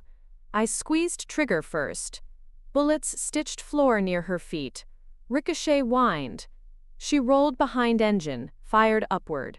a round, fragmented pipe near Halliday. Steam hissed, scalding his forearm. He grunted, but held. Lorelei lobbed smoke grenade. Thick veil climbed, obscuring thermal silhouettes but not hers. Her suit cooled via Peltier plates. Thermal stealth. Clever. I blindly fired suppressive bursts. My magazine clicked empty. Halliday too low on rounds. Purge 61%. Lorelei's voice floated. You know, Genevieve. Heliotrope isn't weapon. It's liberation. No more secrets. Corporations, dictators, lovers. Truth for sale to anyone with coin. Isn't that democracy? Democracy isn't auctioned, I rasped. Everything is an auction, she replied, and fired at random, bullets whining. Steam and smoke thickened. I coughed, eyes watering. Rowena hacked ventilation panel above, started extractor fans. Smoke thinned just enough. Lorelei sprinted for server rack. I dropped from crawl space, tackling her. We crashed against console. Pain shot through ribs. Her pistol skittered. She clawed for knife and boot. I grabbed her wrist, twisting. She rolled, quick as panther, pinning me. Her breath hot on face. You have no idea what I gave up for this. Neither do you. I hissed and headbutted her. Crack. Stars exploded. She reeled. I shoved her into plexi door. Glass spiderwebbed. She bounced off, stumbled toward diesel intake grill. Halliday dropped down, delivering kick to her midsection. She gasped but spun sweep-kicked him, pistol reacquired, barrel leveled at his skull. Purge, 74%. Rowena screamed, hurling wrench. It smacked Lorelei's shoulder. Gun discharged, bullet punched engine block, oil spraying. Lorelei pivoted, fired at Rowena. I lunged, intercepting. Bullet grazing my upper arm. Burn, agony. Rowena seized chance, hooking rope around Lorelei's throat from behind in lightning motion she'd practiced on peaks. Lorelei thrashed, eyes bulging. Rowena tightened garrote, toes barely on deck, baby bump pressing spine awkwardly. I shouted, Rowena, watch your… Too late. Lorelei stomped Rowena's foot, elbowed ribs, flipped her over shoulder. Rowena landed hard, groaning. Lorelei snatched knife, advanced on Rowena. I tackled again, grabbing her knife arm. We grappled, sliding in oil. She was stronger than her frame suggested. She punched my wound, pain whitewashed senses. Sudden clang. Elowen's crowbar slammed Lorelei's skull. Lorelei crumpled, knife skittering. Elowen stood panting, blood on lip. Took you long enough, I gasped. She winked. Bridge is a bonfire. I zip-tied Lorelei's wrists with remaining tie from Halliday. Her eyelids fluttered, but she breathed. Purge 92%. Engine oil burned on hot manifold. Flames licked. Heat soared. Rowena staggered upright, clutching side. We have minutes before this whole compartment is inferno. Halliday dragged Lorelei to bulkhead, cuffing to rail. He doused flames with extinguisher. Move Purge along, engineer. I typed throttle priority into Demon, forcing last chunk. Progress 95, 96. Then laptop beeped critical. Battery low, UPS depleted, switching off in 60 seconds. I cursed. UPS dying. Need external power. I scanned. Portable battery packs on rack? None. Elowen shouted, we can feed from generator output. She ripped off chunk of comms cable, exposed copper. I insulated laptop barrel plug with tape scrap. We spliced wires live. Sparks bit fingers, but laptop screen steadied. 99%. Rowena sagged, relief tears streaking oil-smeared cheeks. This story took us a long time. If you like it, subscribe. Now, back to the story. 100%. Filio purge completed. Data beyond forensic recovery. A hush fell, only engines roared through. My chest flooded with something like peace. Brief, fragile. Lorelei hissed from floor, eyes venom. You think deletion matters? Backups exist. I loomed. Offline? Where? She smiled, blood on teeth. Ask your husband. Rage threatened to strangle me. I steadied breath. Halliday radioed Sutcliffe. Package burned. Need exfil. Coordinates E14 Blackwall Reach. Engine deck. But comm crackled static. Jammers returning. And from deck above came new rumble. Rotor blades. A helicopter hovered. Downdraft rattling bulkheads. Extraction or new enemy? Eloin climbed ladder to skylight, peered. Not STS. Phoenix bird logo.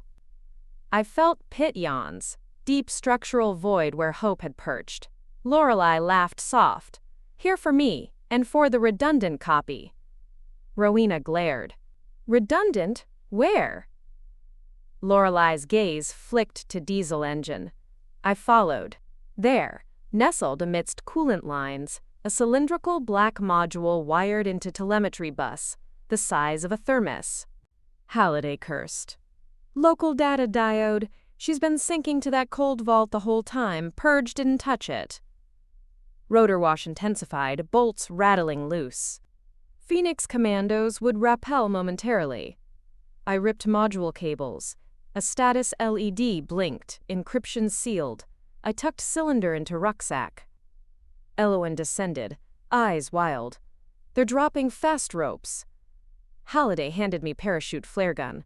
No matter what, destroy that drive. If Phoenix takes it, we're back to zero. We pushed toward exit corridor, dragging Rowena, flame growing. Lorelei shouted after us. They'll hunt you. The drive has tracker. Good. Let them follow into trap I hadn't devised yet. Passage trembled as chopper perched above helipad. We reached main deck. Cold rain lashed. Phoenix commandos swarmed, visors glowing amber. We dashed aft.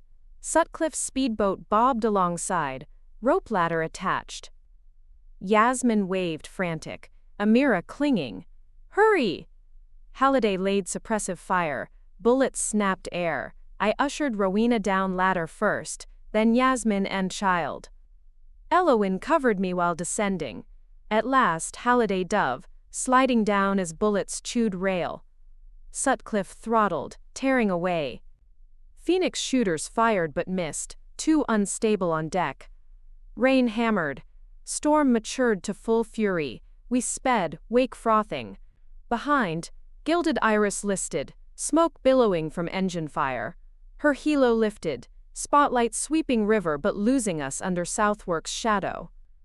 Sutcliffe hollered over wind. Where to now? Police nets compromised. I clutched black drive against heart. We finish what we started. Scuttle this data in the one place even syndicates fear. Rowena frowned. Where? The 1954 sub-channel sewage outfall. Concrete belly of the city. Acidic grime, electromagnetic interference, tidal churn. We send it to oblivion. Halliday nodded grim. Tidal window closes in 40 minutes. We raced, engines wailing. But Phoenix Hello reappeared, red searchlight carving water behind like wrath. Too fast. Sutcliffe shouted, We'll never outrun, we need decoy. My gaze fell on briefcase, empty but still broadcasting heat. Rowena, hand me rope. She obeyed.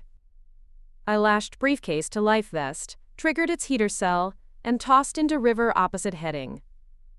Phoenix, spotlight locked on floating metal, following decoy downstream. We turned starboard, sliding under whopping wall into narrow cut leading to outfall gate.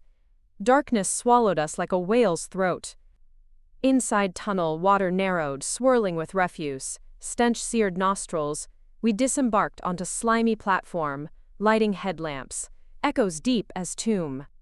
Tidal bore roared faint ahead, indifferent annihilation beckoning.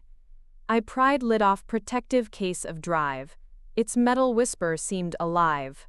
I raised sledge from toolkit, but hesitation flickered.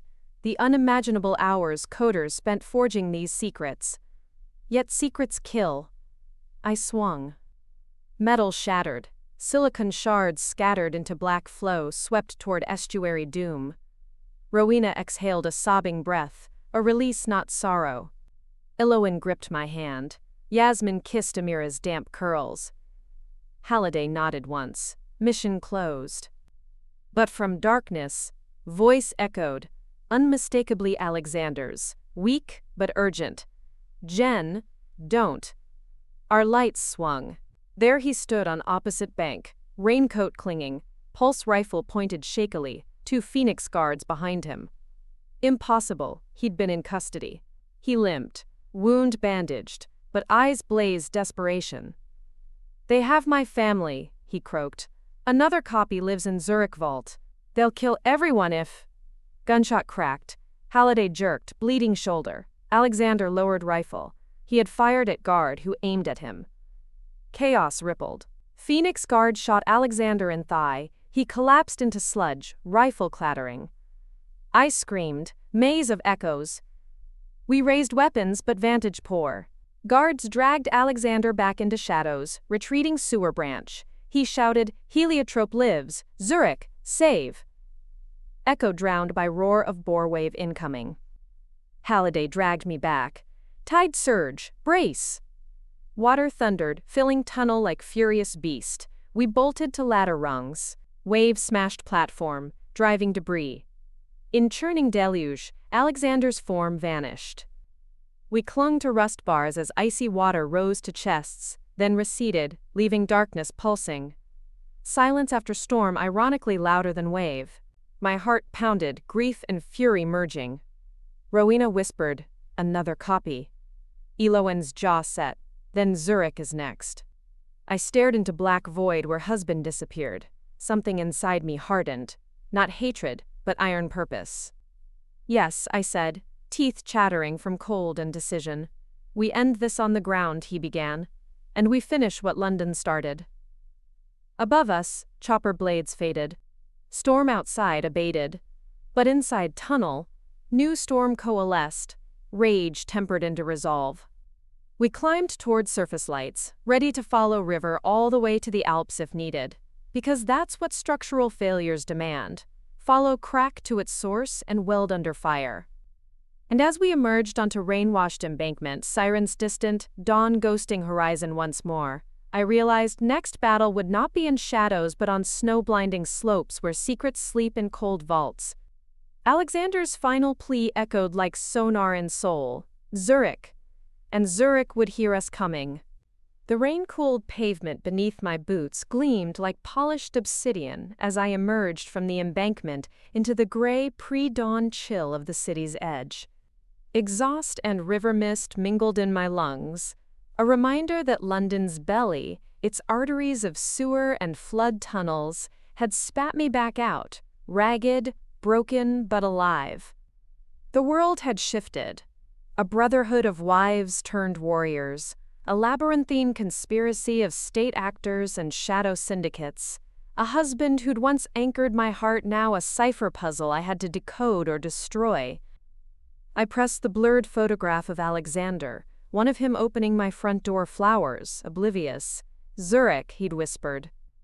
The cryptic plea echoed like a sonar ping. Save him or let the world die by his designs. Somewhere beneath Swiss snowfields, the heliotrope vault waited, its gates locked by quantum keys he'd planted. And I would go.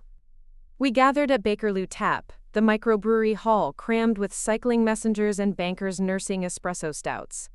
It felt absurd, a haven in chaos. But Sutcliffe's intelligence network had forged us IDs as visiting consultants, our faces in the ledger of corporate sponsorship.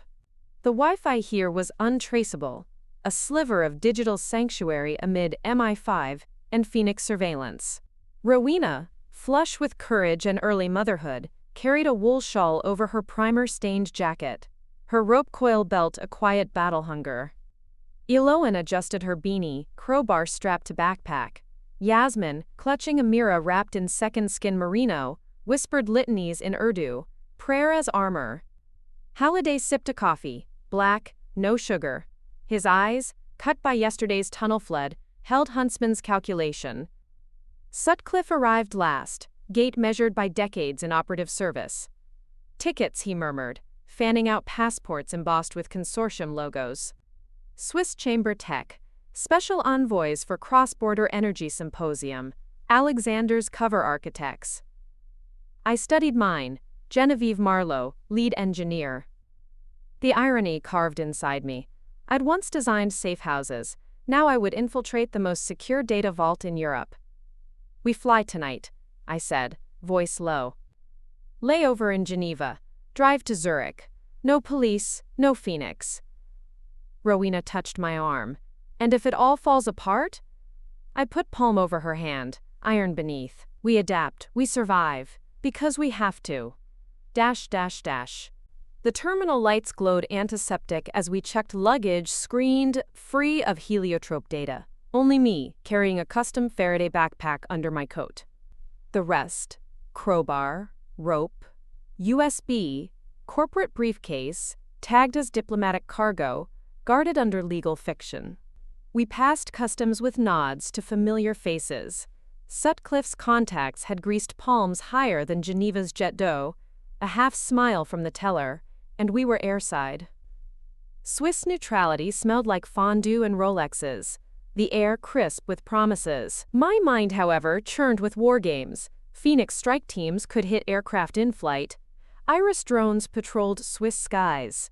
The Alps loomed as granite sentinels, guardians of somber packs.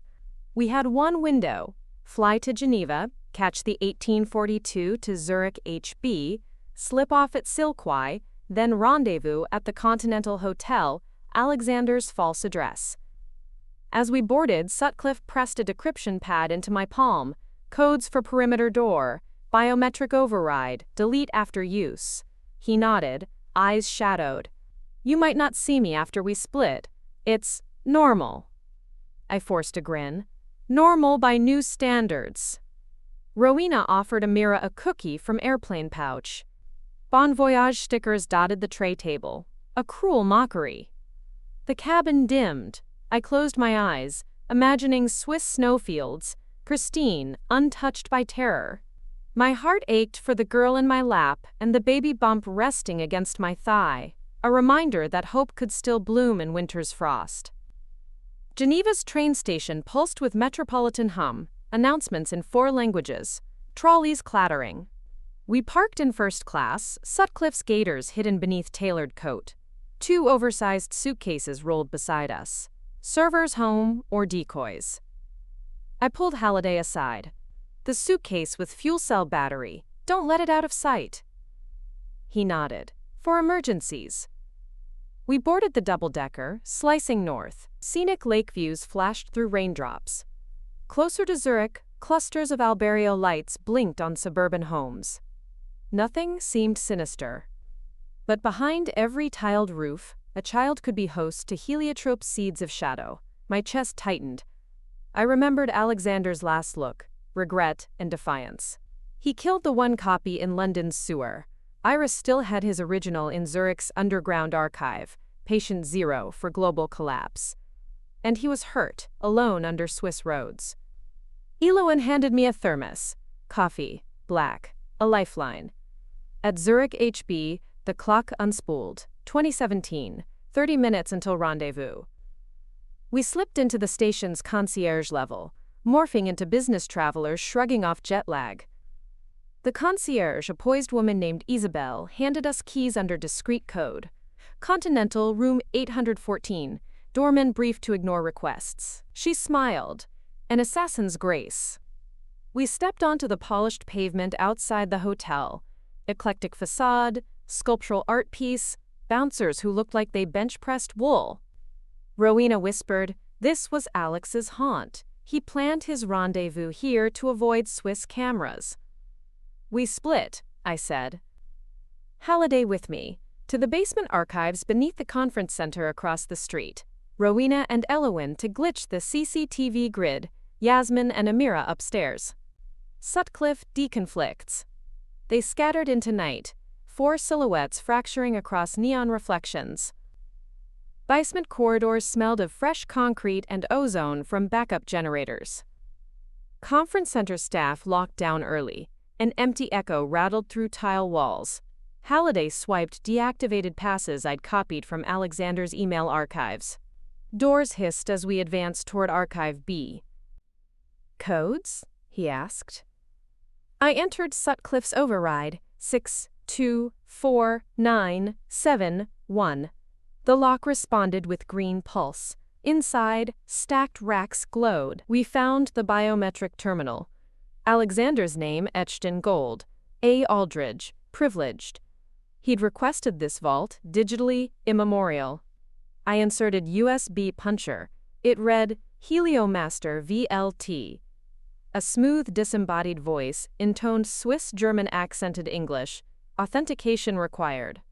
A fingerprint pad glistened. Halliday produced slug of soda in measurer's scale. Dense liquid. Imprint, DNA? I pressed my finger. The pad beeped, denied. Need his print. He shrugged. I have something. He pulled from pocket a tiny glass vial, from Alexander's travel kit in Devon. Searing memory. His cologne-soaked microsample. He'd tested several with forensic gear. The vial contained dead, powdered residue, enough for fingerprint crafting. Halliday poured dust onto pad, pressed his fingerprint over it. A ghost image flickered. The vault doors slid back, revealing 2 layers of security, a laser grid and a secondary pin. I scrolled through the decryption pad, entering Alexander's birthdate, April 23, 1989, and his childhood dog's name, Cerberus, alongside code word Zeppelin Dreamer. The lasers hummed, then winked off. Inside, on an aluminum spindle, spun a single canister, the master heliotrope module, vaulted, insulated, encrypted with his final cipher. Its label warned, Quantum Key Distribution, Channel Omega. My breath caught. This was core copy. Destroy it, and heliotrope would be buried. But the London destroy may have failed to catch this. If I destroyed it, no copy left. But the vault's climate controls would warn alarms. We had seconds. Halliday held the drill-mounted explosive charge, MI5 grade microblaster, set for incineration. Elowen's voice crackled from earpiece. Jen's CCTV hack done. Blue screens across building but security converging. We had 60 seconds. Halliday placed charge on canister. Stand back. I backed toward door, heart fracturing. Do it. He pressed detonator. A muffled pop, billow of harmless-looking smoke. The canister hissed, sparks blossomed, then flare. The microblast incinerated module and archival drive in a mid-air conflagration of nitrogen gas. No shrapnel, no explosive shock. Laser sensors blinked, destroyed. Secondary containment incinerated all data. The vault's overhead speakers screeched alarms. Red strobes flickered. Concrete walls rumbled as security shutters dropped. We sprinted back through corridors, bullets thudding concrete as armed guards arrived. Halliday knocked out camera lenses with suppressor rounds. I held the drill like torchlight through darkness.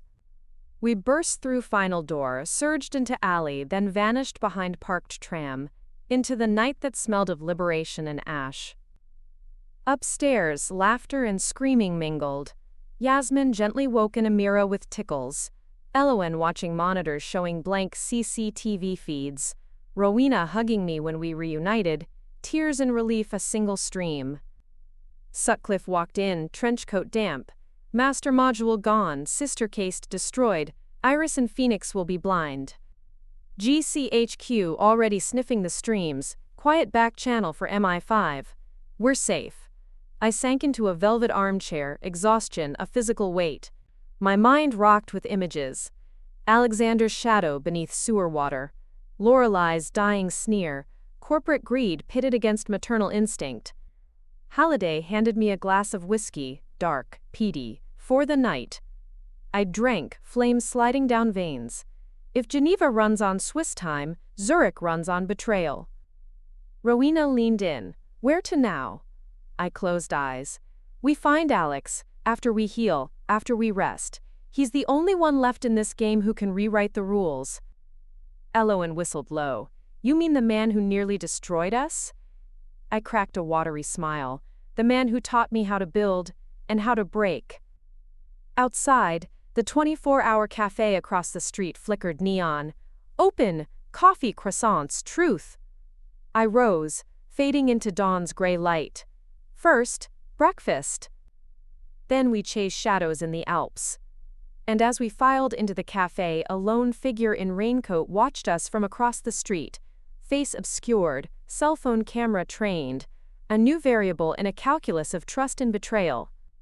The code had been broken, but the equation of love and loyalty was far from solved. The first breath of alpine air was a blade through exhaustion. Thin, cold, intoxicating. We disembarked at the small regional airstrip in Innsbruck just after dawn, the rotor wash from Sutcliffe's chartered Eurocopter still rattling through my bones. Snow-crusted pines arched overhead, silent sentinels guarding passes carved by centuries of travel and war. The sky was iron blue, hinting at a sun behind mountain ribs that would not rise fully until hours later. Alexander's last known coordinate had been an abandoned funicular station at Flulin, repurposed as a covert entrance to the subterranean heliotrope vault. The Swiss army had ostensibly decommissioned it in 1972. What remained was a rusted portal under 7 feet of reinforced concrete. But beneath, a network of tunnels wound into the mountain's heart. Vaults, clean rooms, cryogenic labs, built during the Cold War as dual-use research bunkers. Perfect for hiding quantum weaponry. I wrapped my scarf tighter, tasting snow and fuel from the helicopter's skids. Rowena, breath small clouds, clutched her bump through layers of wool and Gore-Tex. Eluin scanned treeline, crowbar at the ready. Yasmin breastfed Amira behind a barrel of scavenged snowplow parts, determined maternal calm in a living storm. Halliday adjusted his wool cap over concertina ears. Sutcliffe surveyed us like a commander appraising infantry. "We'll have no backup once inside," he said, voice low. "Comms blackout, radiation shielding, and quantum interference will swallow signals." "I know," I said, checking my watch. "That's why we move fast." My own hands shook beneath gloves as I loaded the final pack with explosive charges, heat-seeker goggles, and the broken remains of Lorelei's tracking module, just in case. The helicopter lifted away, becoming a silver dot against granite spires. We plunged forward on snowshoes, red markers affixed to trees by MI5's Alpine Liaison Team, another ghost squad we'd borrowed. Over 30 minutes we ascended switchbacks carved into avalanche debris fields, guided by headlamps, reflecting in snow leap lights. Rowena faltered, hearts racing. I slipped an arm around her waist. "Breathe, focus on steps." She nodded, eyes fierce.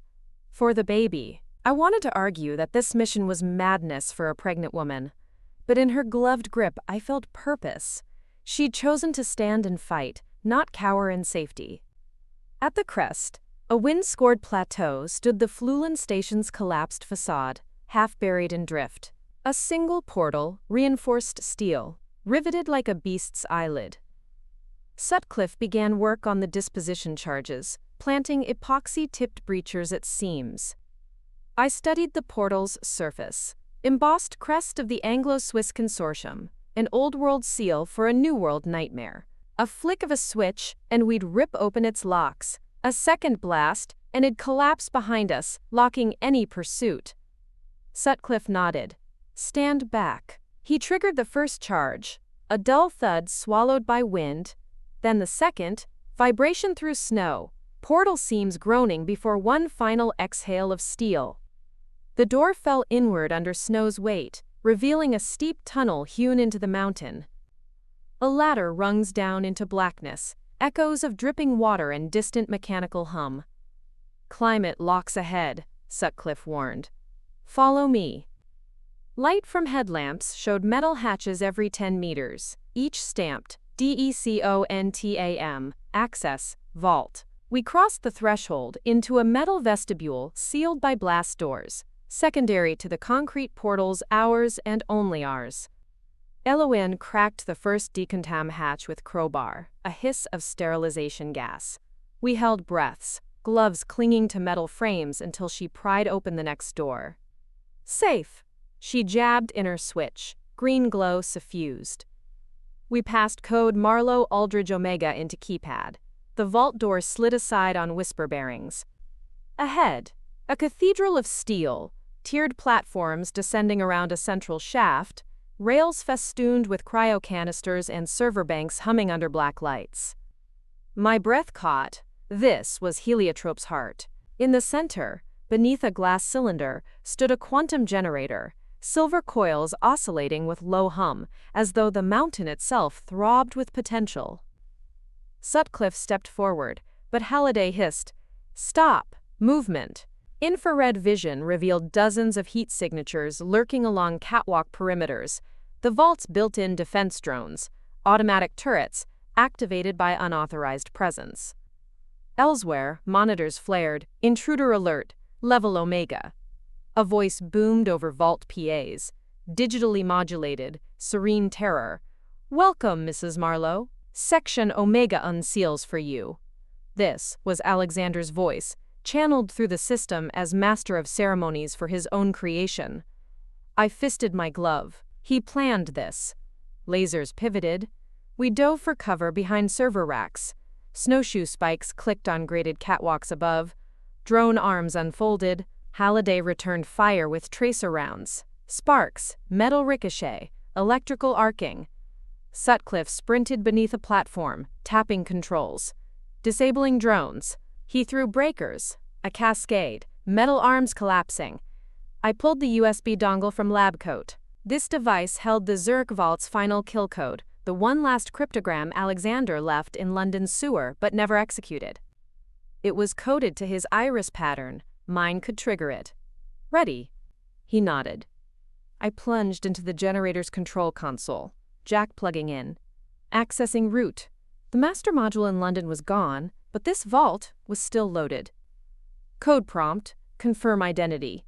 Fingerprint scanner glowed. I pressed finger, mine, and iris scanner took pulse. A flicker of red, then green. A timer appeared. Launch heliotrope activation in 30 seconds. Below, abort by entering deletion cipher. My pulse thundered. The options: embrace the monster, or break it here. I scanned the room. Rowena huddled behind cryo canister, cheering me silent solidarity. Elowen rotated crowbar like a sentinel. Halliday's pistol hosed spent brass. I typed Zeppelin Dreamer 89 feet. The countdown halted. Purge commencing. Suddenly, platform under us groaned. Alexander's silhouette dropped from catwalk above. Rifle raised, trench coat flapping. He aimed at console.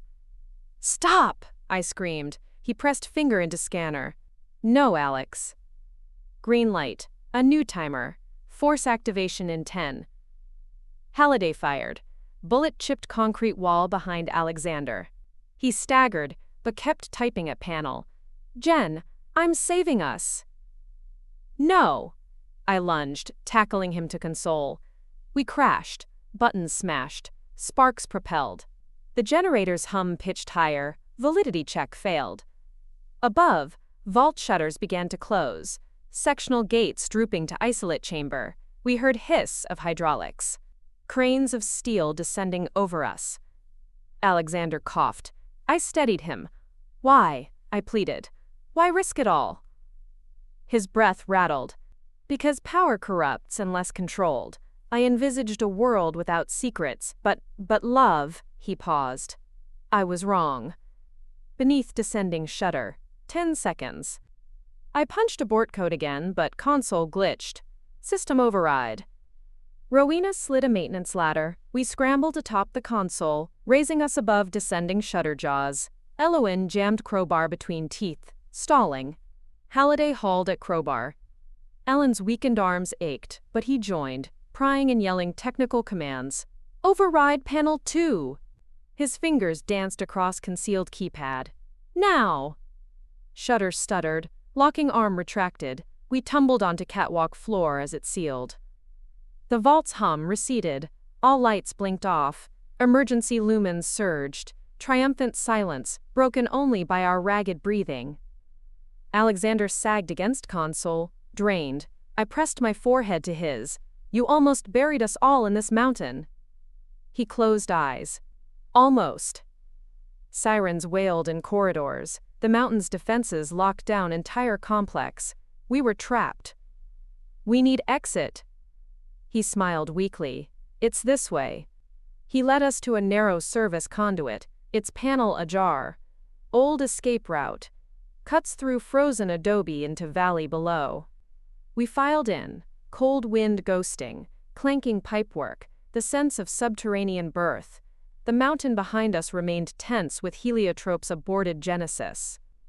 The conduit ended on rocky slope at 2,800 meters. Dizzy cliffs beneath, avalanche net slashing wind. Windsor green lights blinked far below on Flulin station grounds. Rowena whispered, "We're getting out." I glanced at Alexander's face, gaunt but alive. His eyes held mine with haunted relief. "But at what cost?" I asked. "You nearly destroyed us." He exhaled, vulnerability a luminous thing. "I have all the copies now, and none will ever see the light." He pressed my hand. "I lost so much, but found myself, finally, with you." I swallowed memory of his betrayals, weighing love and trust. "Get down before avalanche sirens start." He nodded. We formed a line, descending narrow ledges into blowing snow. Elowen led, boots cutting steps. Halliday covered flank. Sutcliffe watched rear. We reached tree line. Pine boughs dusted with snow crunched beneath us. The wind softened as valley shadows welcomed.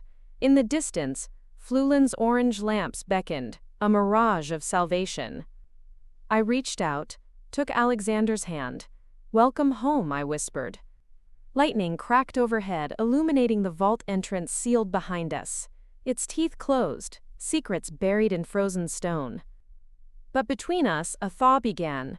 Trust tentatively rekindled in alpine moonlight. Yet I knew the real journey, healing the fault lines between us, had only just begun. Sadi Yatri. The first rays of dawn splintered through heavy rain clouds as we stumbled into the narrow alley behind the Continental Hotel. My limbs trembled on Belgian cobblestones, cold rain slicking rope and crowbar that Rowena and Elowen still gripped. Amira sat in Yasmin's arms, swaddled in a borrowed alpaca blanket, her eyes wide with a mixture of awe and exhaustion. Halliday hovered at my shoulder, matching my pace, every muscle primed for the next fight. Alexander followed, silent, cradling a steaming cup of coffee Sutcliffe had conjured from the hotel bar. A fragile peace offering. We had pulled off the impossible, destroyed the heliotrope vault beneath the conference center, severed the quantum weapon's heart, and fled into the night. But that triumph sat at the edge of a precipice. Moscow's operatives were already tightening the noose, drawn by the hum of aborted code and the ghost of secrets we'd tried to bury. "They'll know we did it," Elowen muttered, her voice swallowed by rumbling thunder. "They'll think it was ghosts," I said, though bone-weary honesty told me we were far from invisible now. Rowena led us through the maze of back streets toward the flaked paint of an old tram depot, now a clandestine hangar for MI5's discreet alpine extraction. Sutcliffe met us in the shadows, a handgun tucked into his waistband and eyes sharp as hawk's talons. "We've got movement," he said, pointing across the slick street to two black SUVs idling beneath a flickering streetlight. "Moscow has eyes in Zurich." I clenched my jaw. "No time. We need to reach Basel by midnight. There's a recovery safe house outside the city, an old abbey near the Rhine, low-tech sanctuary." Halliday frowned. "They'll intercept the train." "I'll draw them away," Alexander said quietly. He slipped behind diverted taxis like a phantom, boots whispering on wet asphalt. "Go. I'll meet you in Basel." My chest ached. Relief, fear, old wounds reopening at the thought of losing him again, but trust was the only freight we had left. We boarded the SBB Night Express, a rattling steel serpent that slid out of the depot at top speed. My seat was a window, rain streaming like tears from the red taillights of Zurich, then disappearing into mist. Elowen and Rowena sat opposite, trading whispered intel. Phoenix fallback cells emerging around Gstaad, Iris safehouses holed up near Lake Constance, and GCHQ satellites mapping new quantum signals from Eastern Europe. Yasmin rocked Amira to sleep, humming a lullaby I didn't know but felt in my bones. Halliday and Sutcliffe plotted our next moves on a tattered map of Switzerland, shading in potential safe havens and fire breaks. "What about that contact in Innsbruck?" Sutcliffe asked, pointing to a star. Halliday tapped his watch. "He's compromised. They'll hit any known asset." I leaned back, hunger twisting my insides. "We need new assets." Rowena met my eyes. "I know where to find one." Her words dropped like coal in my gut. We had a lead. A ghost operative from Marcus Richter, an ex-Soviet analyst who'd defected with secrets tied to Heliotrope's codebase. He lived off-grid in a chalet outside St. Moritz. If anyone had the cipher fragments to reconfigure a controlled shutdown, it was him. But reaching him meant crossing hostile territory, the Albula Pass, avalanche risk in winter, Phoenix patrols on every road. Still, with dawn's pale light gathering in the sky, we had no choice. The train lurched toward Basel. I closed my eyes, recalling Alexander's words in the vault. "If you break the code here, it dies. But the true seed lies elsewhere." That elsewhere was Marcus Richter's chalet at Sils Maria, next stop. The table tremored as the train braked into Basel station. We disembarked, disappearing into a quiet corridor drenched with fluorescent light. Our tickets expired at 3:02 a.m., when the night train to Chur departed for our mountain crossing. At the kiosk, I bought instant coffee sachets, 3 granita bars, and 2 militarist energy gels. We masked our faces in scarves, sliding onto the narrow wooden benches of the night train, elbows pressed against windows that rattled on their rails. As dawn bled red behind the Alps, I peered at Rowena. "You sure Richter will help?" She shrugged winter-jaded shoulders. "He owes a debt, and I promised his daughter I'd deliver him safe." Her voice cracked. "He saved her life when the Berlin Wall was still falling." Hope, I realized, was a currency stronger than any quantum key.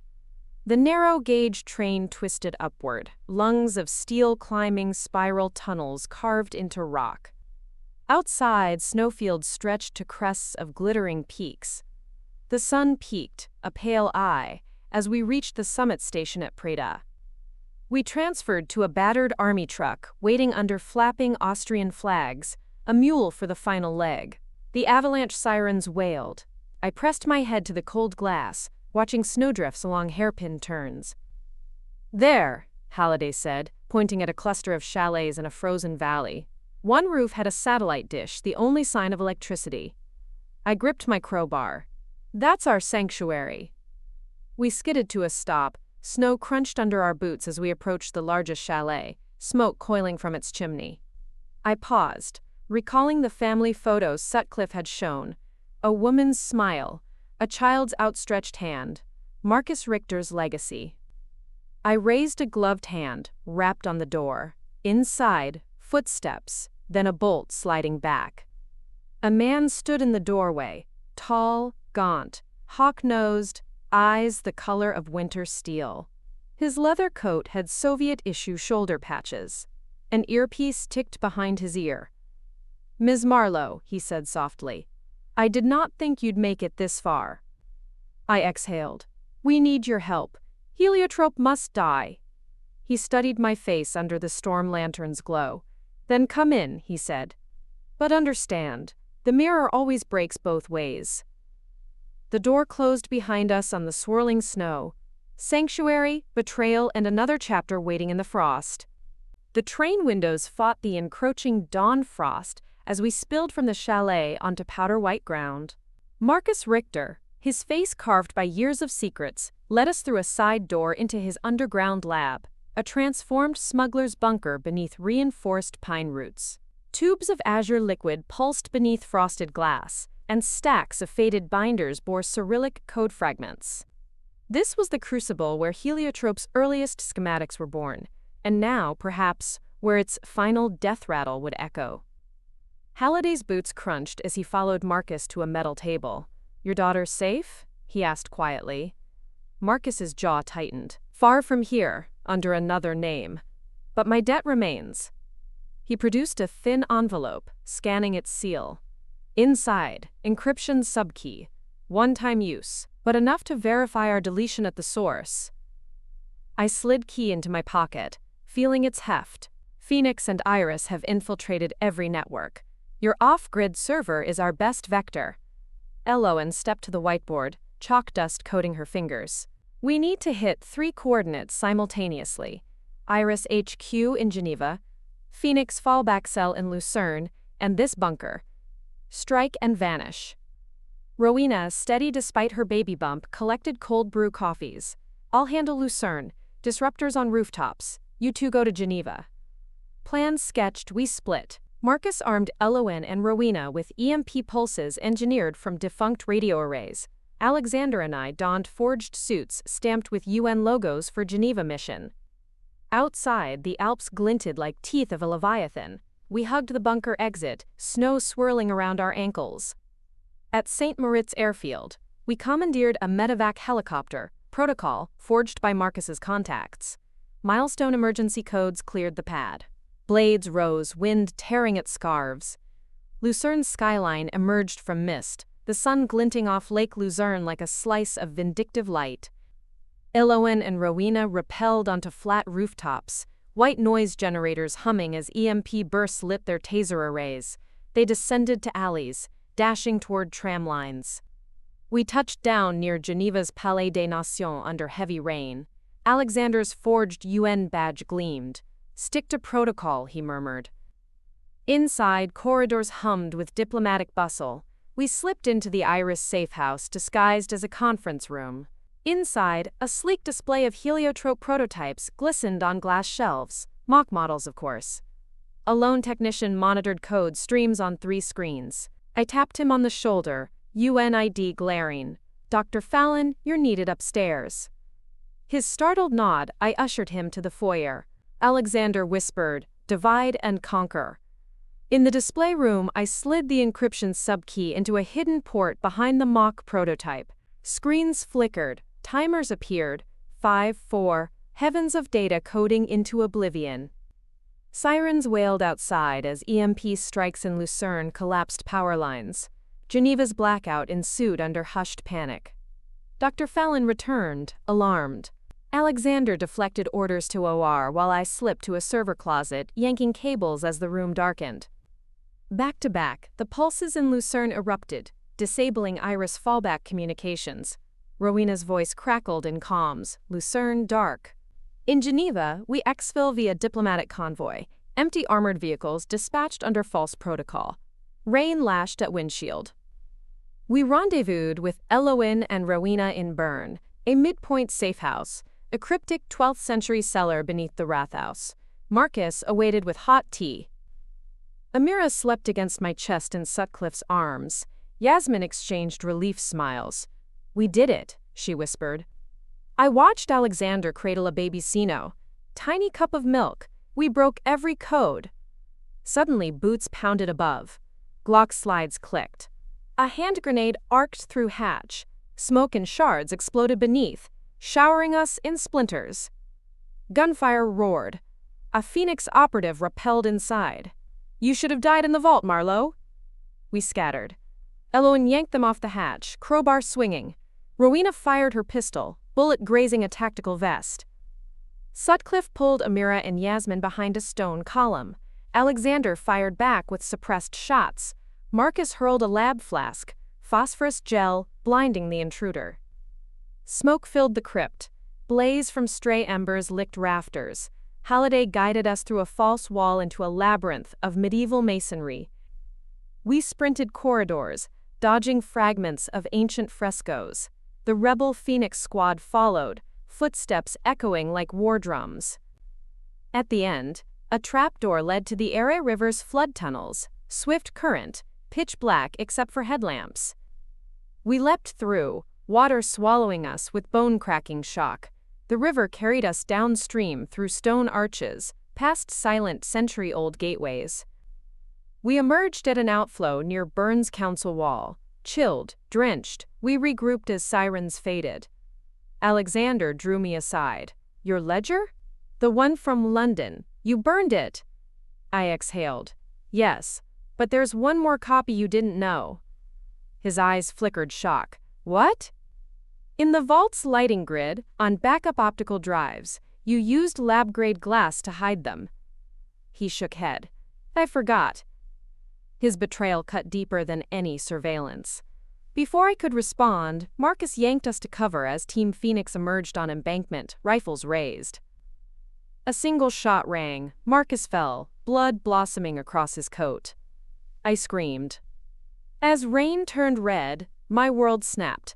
The final copy dangled beyond our grasp, and Marcus, our last ally, lay shattered between us. Night swallowed burn in silence. But as dawn threatened once more, we faced a primal truth. The war for secrets never ends. It only pauses for breath. The echo of the gunshots still pricked my eardrums like shards of glass as we spilled out from the flood tunnels onto Burn's rain-slicked embankment. Marcus Richter lay crumpled behind a stone buttress, blood pooling beneath him in rivulets, mixing with the city's grime. My hands trembled as I dropped to my knees, fingers probing for a pulse. But he gurgled, breath shallow, eyes half-lidded, still alive. Yasmin pressed a scarf to the wound, staunching the flow as Halliday ripped gauze from his own sleeve. Ilowen knelt opposite, her crowbar propped like a spear, eyes blazing as she scanned the darkened embankment for more attackers. Rowena's hand hovered near her belly, a silent prayer for life amid death. "We can't lose him," I whispered, face near Marcus's as he coughed. "Stay with me, Marcus." He managed a weak smile. "You saved the world." His words faltered. "Don't give up." "Never." I pressed the cloth tighter. The ringing in my ears dulled the distant wail of sirens, but the one inside my heart thundered. We improvised a litter from Ilowen's climbing ropes and a broken crate. I carried Marcus's head, Yasmin his legs, Halliday his torso, and Ilowen led us through twisting alleys toward the River Air's emergency medical boat station. Above us, rain pelted pavement as though the heavens sought to wash the night's sins away. Inside the dim cabin of the medevac boat, a lone paramedic worked the radio. We transferred Marcus onto the cot. "He's stable for now," the paramedic said. "Trauma Center ETA 5. He cranked the engine. We shot into the river's current. I stood at the prow, rain stinging my face, blood on my gloves, terror knotting in my stomach. If Marcus died, our last chance at genuine closure on Heliotrope's kill code would vanish. At the Cantonal Hospital, Alexander and I rushed through sliding doors. A woman's sob behind me jagged my conscience. Yasmin cradling Amira, tears on her cheeks. I swallowed bile and followed a nurse into the trauma bay where Marcus lay, bruised but breathing, IV lines snaking from his arm like vines. "We'll save him," I vowed to the white-coated figures. Outside in the corridor, Alexander exhaled, voice hollow. "He's the only one who can fully validate the deletion. Without him..." I grabbed his arm. "He's a fighter." He closed his eyes. "Just like you." I remembered his look in the vault. Regret, hope, fear, an imperfect man grasping for redemption. But redemption would wait. Shadows lengthened as hospital windows darkened. We regrouped in a waiting room cluttered with discarded magazines and stale coffee. Rowena slumped across chairs, exhaustion etched deep. Ilowen pounded fists in her palms, temper taut. Halliday scrolled secure comms. Geneva lighting grid hit, all 7 optical backup drives immolated in photonic purge. I closed my eyes. Then the only copy left is in Marcus's head, the key fragments he memorized. Yasmin rocked Amira, voice hushed. "He mustn't wake and find us gone." "What now?" Alexander asked, gaze hollow. I steeled myself. "We have one target left. Iris's fortified embassy in Geneva. Lorelei Cade's stronghold. She'll be there, gloating. We confront her, force the surrender of any remaining data." Alexander's lips tightened.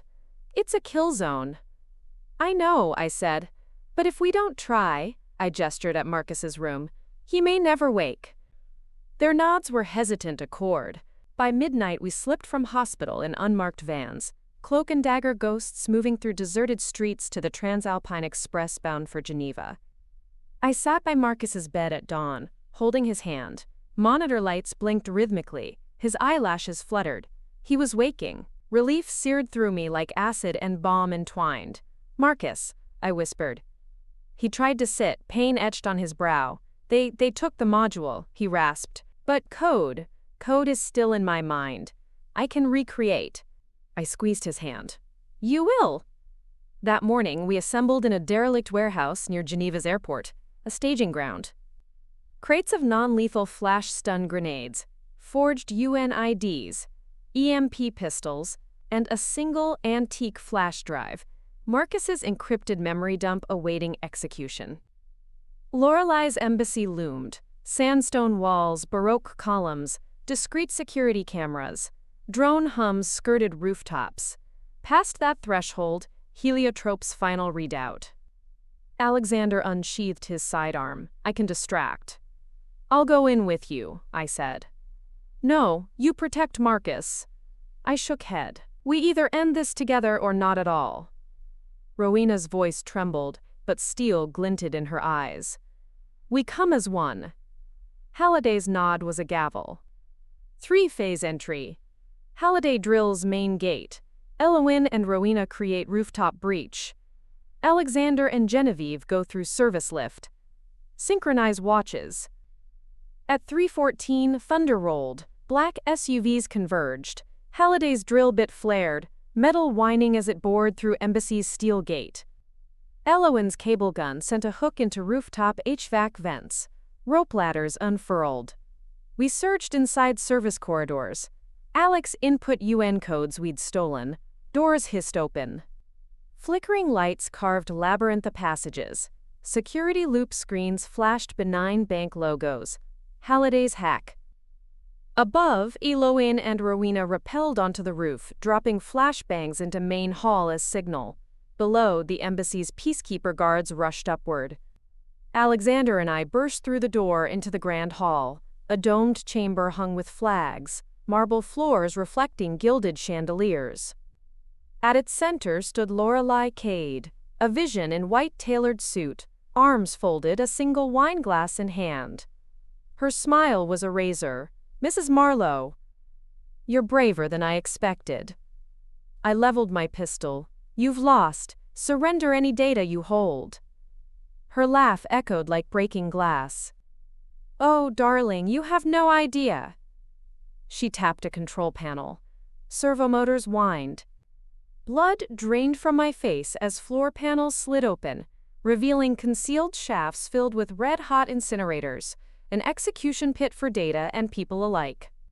Her hostages emerged, Marcus in chains, Yasmin collapsed on the marble clutching Amira, and Sutcliffe bound to a chair, defiant despite the muzzle aimed at his temple.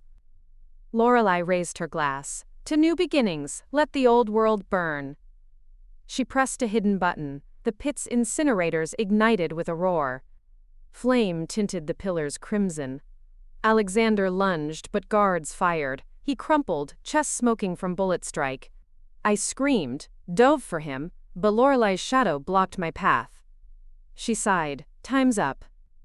I felt my world constrict to a heartbeat, Marcus's code in my veins, Amira's smooth cheek pressed to Yasmin's chest, the flash drive in my jacket pocket, and the realization that Heliotrope's final seed might sprout right here, in the heart of Lorelei's cathedral of flame.